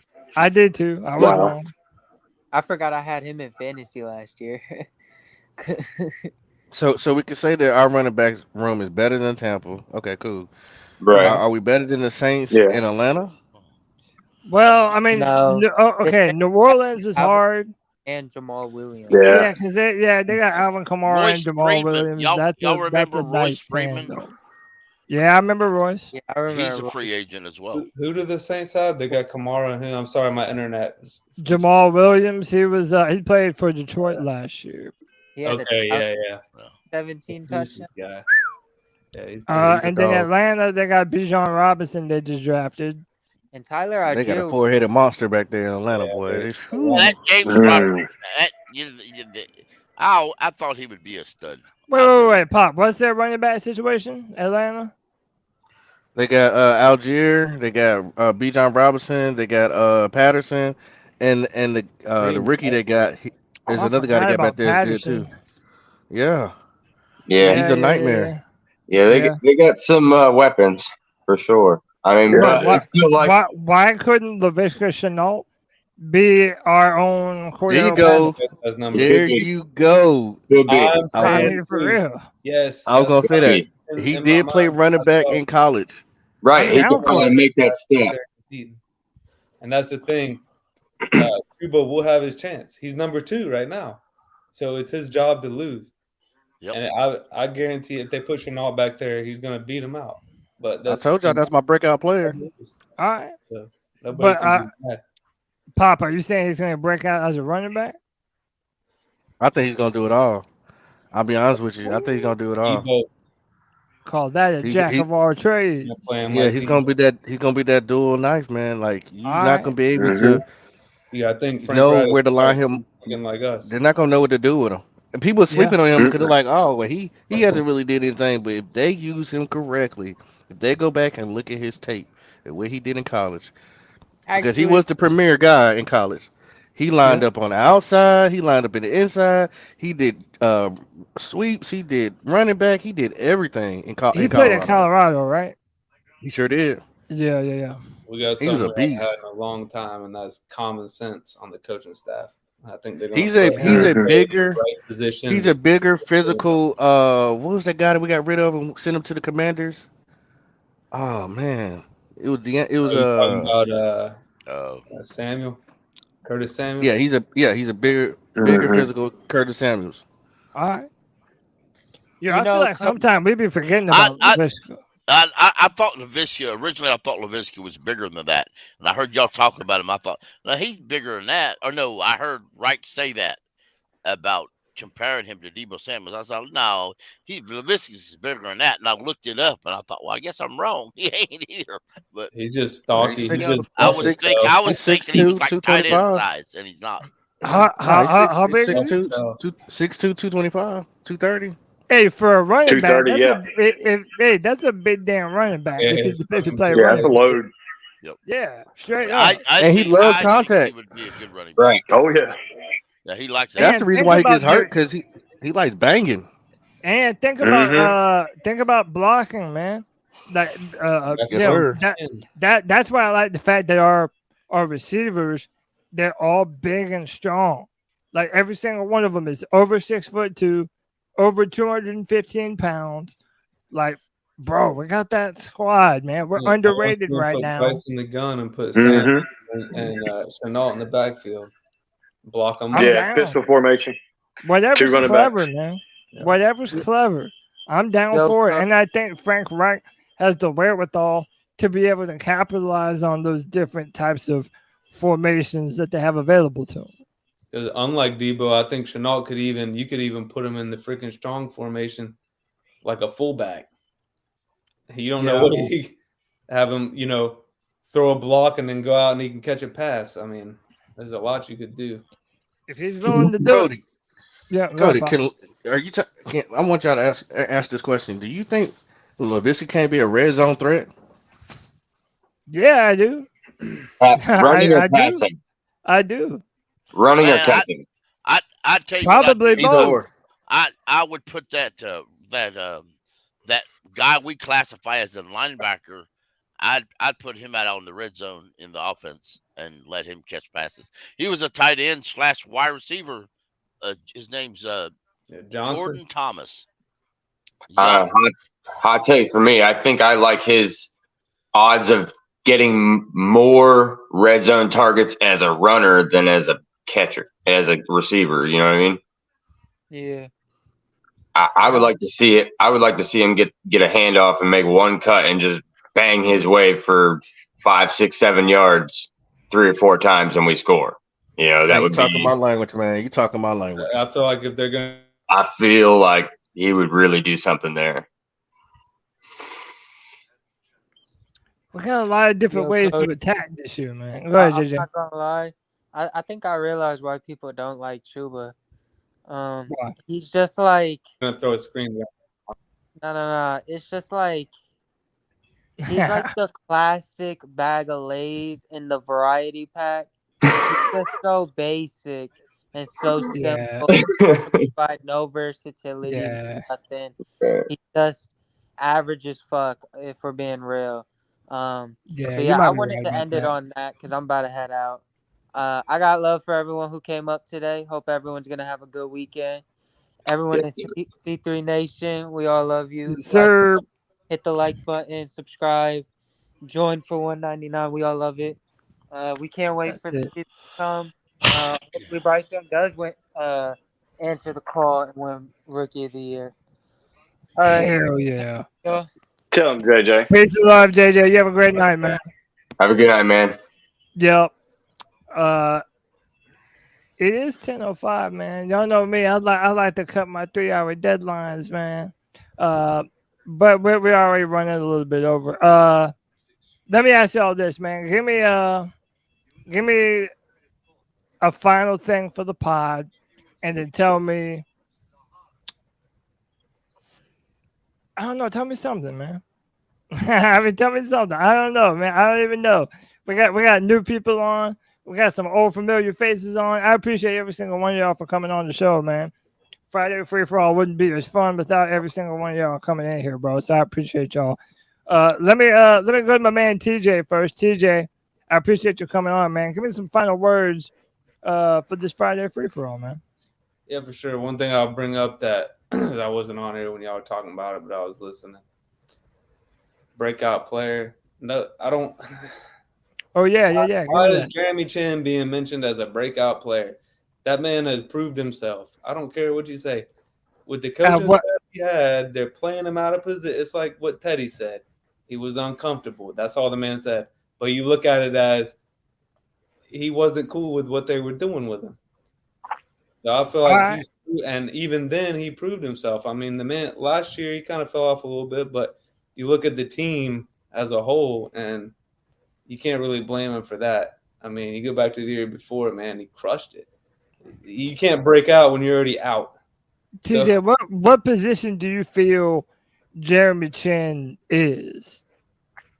Oh man, I think they need to put him outside. I think they need to put, but the thing is it's hard, man, because I think he could be a good pass rusher, much like Luvu is. But we have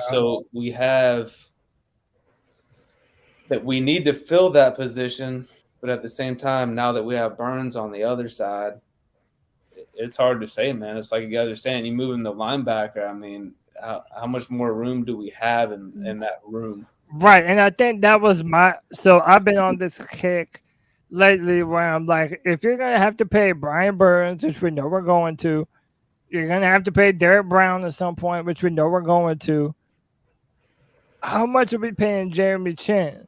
Because my argument is we're going to have to pay him after this year, and there's probably going to be a football team that's willing to overpay for Jeremy Chin.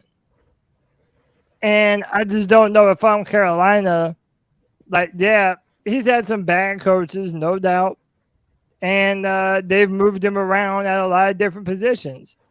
But if he doesn't have a fantastic year this year, then I don't necessarily know what his future is with us. That's the only thing I've said about Jeremy. That's it. Yeah, I just know some people said he could be the breakout player. I'm just saying he's already proved himself in my book. All right. But I'm thinking maybe you can move Luvu to the inside. I mean, I don't know if he's bulked up in the offseason. I feel like he maybe could have. If you move him to the inside, I mean, him, Shaq, and you got Brandon in there. And maybe give Chin a chance as a pass rusher. I mean, at least in training camp, see what he can do on the outside and go from there. I mean, it's kind of hard to say because the last coaching staff, we never played our rookies. We don't know what we got. We don't know what we have at linebacker at this point, right. in my opinion. But I want to see as far as breakout players go. And I was wrong last year. I called in and said C.J. Henderson, but that's all a guess. Wrong on that one. I'm hoping other people, man. I'm gonna make a hopeful guess, and that's that Brandon Smith is gonna show up. We don't need him. We gotta have it. That's it. Yes, sir. I like that. I definitely like that. My man 910 Kyle, I appreciate you, man. Yes, hey, this is your first time on the free for all, right? Yes, sir. Bro, you have to come back, man. You were a great addition to the show tonight, man. Happy to have you, man. I will. Thank you. Yeah, for sure. I work a lot of Friday nights, so that's why I try to listen every night, every Friday. But hey, man, whenever you find the time, you're always welcome on the free for all, bro. Yes, sir. Thank you. Yeah, man. Give us your final thoughts for the show, man. So, I mean, first of all, love the show. I've been watching for a long time. Appreciate you, man. Man, I've been waiting for the right time to hop in and really give my opinion, and I mean, I really enjoyed the show, and I appreciate the content that you guys put out and the space that I have to sit here and talk to y'all about this. My opinion for the team, I feel like we were so close last year. I feel like there was easily 3 or 4 games that 2 plays or a play and a call or whatever could have changed our trajectory, and we were so close to beating the Bucs. So, like, my thing is, my expectation is playoffs, because I don't see a reason that we can't be top 6 or top 7 in the division. I just don't see it. I think we've got enough talent, and with Bryce Young, I think we might have a chance to do what we've been trying to do, without having bridge quarterbacks do it for us, Okay. But that's it, and I appreciate everything. Thanks a lot, guys. You're the man, brother. Appreciate having you. Whenever you can jump on, Yes, on, sir. man. You know you're I always will. allowed on here. Thank you. Let me go to my man Pop from Black Cat Panther Pod. I'm damn near on the Black Cat Panther podcast. That's what I'm about to say. More than I am C3 nowadays, man. Shout out to y'all. Plug all your stuff, Pop, and then give us some final thoughts for the show, man. I was just about to say that, Cody is an affiliate. Of course, he is family. He's my brother from another mother. Appreciate you, bro. Yeah, so I'm part of one of the hosts of Black Cat Panther Podcast, where we definitely have utmost love and respect for our team. We break it down. We allow people to come on there and express themselves, debate. We even have a show we got now is Let It Out Wednesday. So it's during the afternoon where you can come up there and let it out, whatever it is. We'll talk about it. And that being said, me and Cody gonna come out with our first flavor of wings for podcasting. We ain't gonna let y'all know what it is. I'm glad. Yeah, man. Hey, we're gonna corner the market. Yeah, we're gonna corner the market, man. So y'all just stay tuned, man. Big things happen on both platforms, and man, I love y'all all, man. Y'all be safe. Appreciate you, Pop. You the man. You are the man. I appreciate you. And by the way, Black Cat Panther Podcast, man, most podcasts run at night. Their show is cool because they run at 12:30. So it's if you got some time in the middle of the day, go on there and rap with them gentlemen, man. But White Chocolate in the chat room talking mad shit. Yo, you drunk as hell, Kev. I ain't even putting your shit up here, bro. Straight up.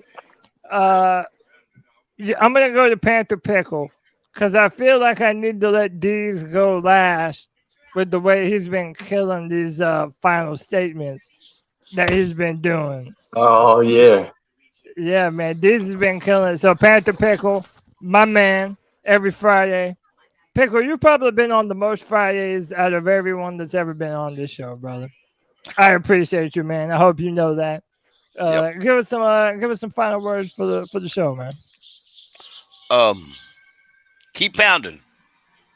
Yeah. I always think we're going to go somewhere, but in the lows, don't go low. Don't go all the way down. The team might lose some games. It might suck. You might say, this is worse than Matt Rule, but just take a deep breath. Say, be all right. And nothing's worse than Matt Rule. Nothing's worse than Matt Rule. I mean, everybody knows that. Look up Jeff Davison, former offensive coordinator. The one offensive coordinator, the only one that Steve Smith actually went to the owner and said, him or me. The owner said, fine, you don't have to listen to him. And every time the offensive coordinator wanted Steve Smith to do something, he had to go tell the wide receivers coach. He didn't have to listen to a thing. Offensive coordinator told him run this route. Steve flipped him off. Fact. Then he had to go tell the wide receivers coach tell him. Hey, that's it. Pickle, I appreciate the wisdom as always. Next up, last but certainly not least, the C3 brand ambassador. Follow this dude on Twitter, man, at C3DZillSkills. This man rallies the troops on Twitter every single day, man, putting out these fire photo edits, always connecting with the fans, sharing people's content. Deez is the man, and that's why he gets to go last today. Deez, the floor is yours, brother. Whatever you'd like to say. Oh, thank you so much, Cody. I really appreciate that. That is incredibly overstated. I am not the man whatsoever. What I am is a man that's a part of a community, the C3 community, the best podcasting community for the Panthers on the internet. Come check us out. Be a part of what we do. Join the C3 Army. Put that C3 in your name. Become one of us. If you don't want to do that, become a super fan. You can do that as well. Donate $1.99 to the podcast. Help Tony and Cody grow what they've started. If you don't want to do that, join the C3 Nation. Be a part of the conversation and some of the great things that we talk about. I learned more from the C3 Nation chat sometimes than I do of all the rest of Twitter put together. But there's so many good people out there, and come be a part of us. Come join the C3 Panthers podcast and contribute to what we do. Make your cat calls on Tuesday night, 252-228. What is it, 5098? Am I right? Yep. That's it. Yeah. Perfect. Let's go. Let's do some cat calls for Tuesday. And if that's not enough for you, come on and rap with us on Friday. We're going to throw some punches. You better wear your headgear. Talk about football. I've been pumped up all week long about Bryce Young. All the film and tape that come out from the media showing Bryce Young making these throws. I talked last week about the off-schedule throws. These are things that we didn't see from previous quarterbacks under the Matt Rule regime. This guy has a special talent, and we've installed an offensive coach. We're going to have a totally different brand of football for Panther Nation coming up this season. It doesn't have to be flashy. We don't have to throw 50-yard bombs like Cam used to. We can throw 5-yard, 10-yard plays that get off quickly and confuse the defense and have our playmakers do what they're supposed to do, which is make plays, whether it's DJ Shark, Adam Thielen, or LaVisca. We talked about him a lot tonight, and I think he finally got his due because we spent so much time talking about Mingo. And he's another question mark on this offense, along with Hayden Hurst and what they can really do for the Panthers this season. Yeah. But that's what I've been pumped up all week long, is just about the ability of Bryce Young, how he looks in the media, how he's portrayed in the national media is also a really good thing, I think, for the Panthers and for us growing in the national spotlight. Looking at the defense, we talked about breakout players tonight. I got a really bad take for this one. You know who I think is going to be our breakout player for the defense? Shaq Thompson. Shaq Thompson led the team in tackles last year with 135 tackles, his personal best in his career at the middle linebacker position. This year, I think he's going to be teamed up with a little more Jeremy Chin in the middle, where Jeremy Chin is a roamer and helps some more in coverage. If you look back at Shaq last season, he was always close in pass coverage. Like the guy may have completed the pass, he even deflected a couple balls. I really do think Shaq comes down with a few of those this year and can be our breakout player, along with being schemed to get to the quarterback, because we're going to have bigger guys on the front line. All those guys right now are 330 plus. So the front three, even though there's 3 instead of 4, I think are going to be really effective. You look at some of the exciting things that Deshaun Williams has said this week on Twitter, man. He's pumped up. Luvu's pumped up. I think Luvu's going to be more of the edge guy that we need, and I don't doubt that we still sign an edge rusher at some point. I don't think Scott's quite done cooking on this defense. He's probably got one more trick left in the bag, but I really do feel like Shaq has that opportunity to shine this year. Because if he did his personal best at 135 tackles last year, that's switching from a Phil Snow 335 to a Steve Wilkes traditional 4-3, and he was still able to be that productive.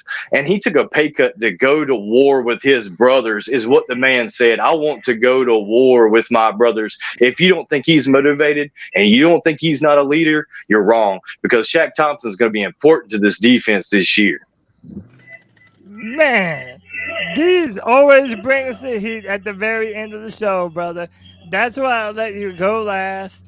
Hey, man, like I said, dude, I'm ready to be wrong about all the players that I'm like not predicting a lot for. You know, I really do like Shaq, and I like what you said about he wants to be here. He wants to fight with his brothers in his own words, and I like that shit. And if he's willing to come out and ball out this year, I do think that he played his best ball at times last year. So, hey, if he's able to continue to do that, bro, I'm happy to have him be a part of whatever we're doing, man.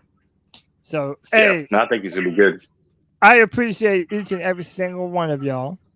This has been another edition of the C3 Friday Free for All. My name is Cody Lashing.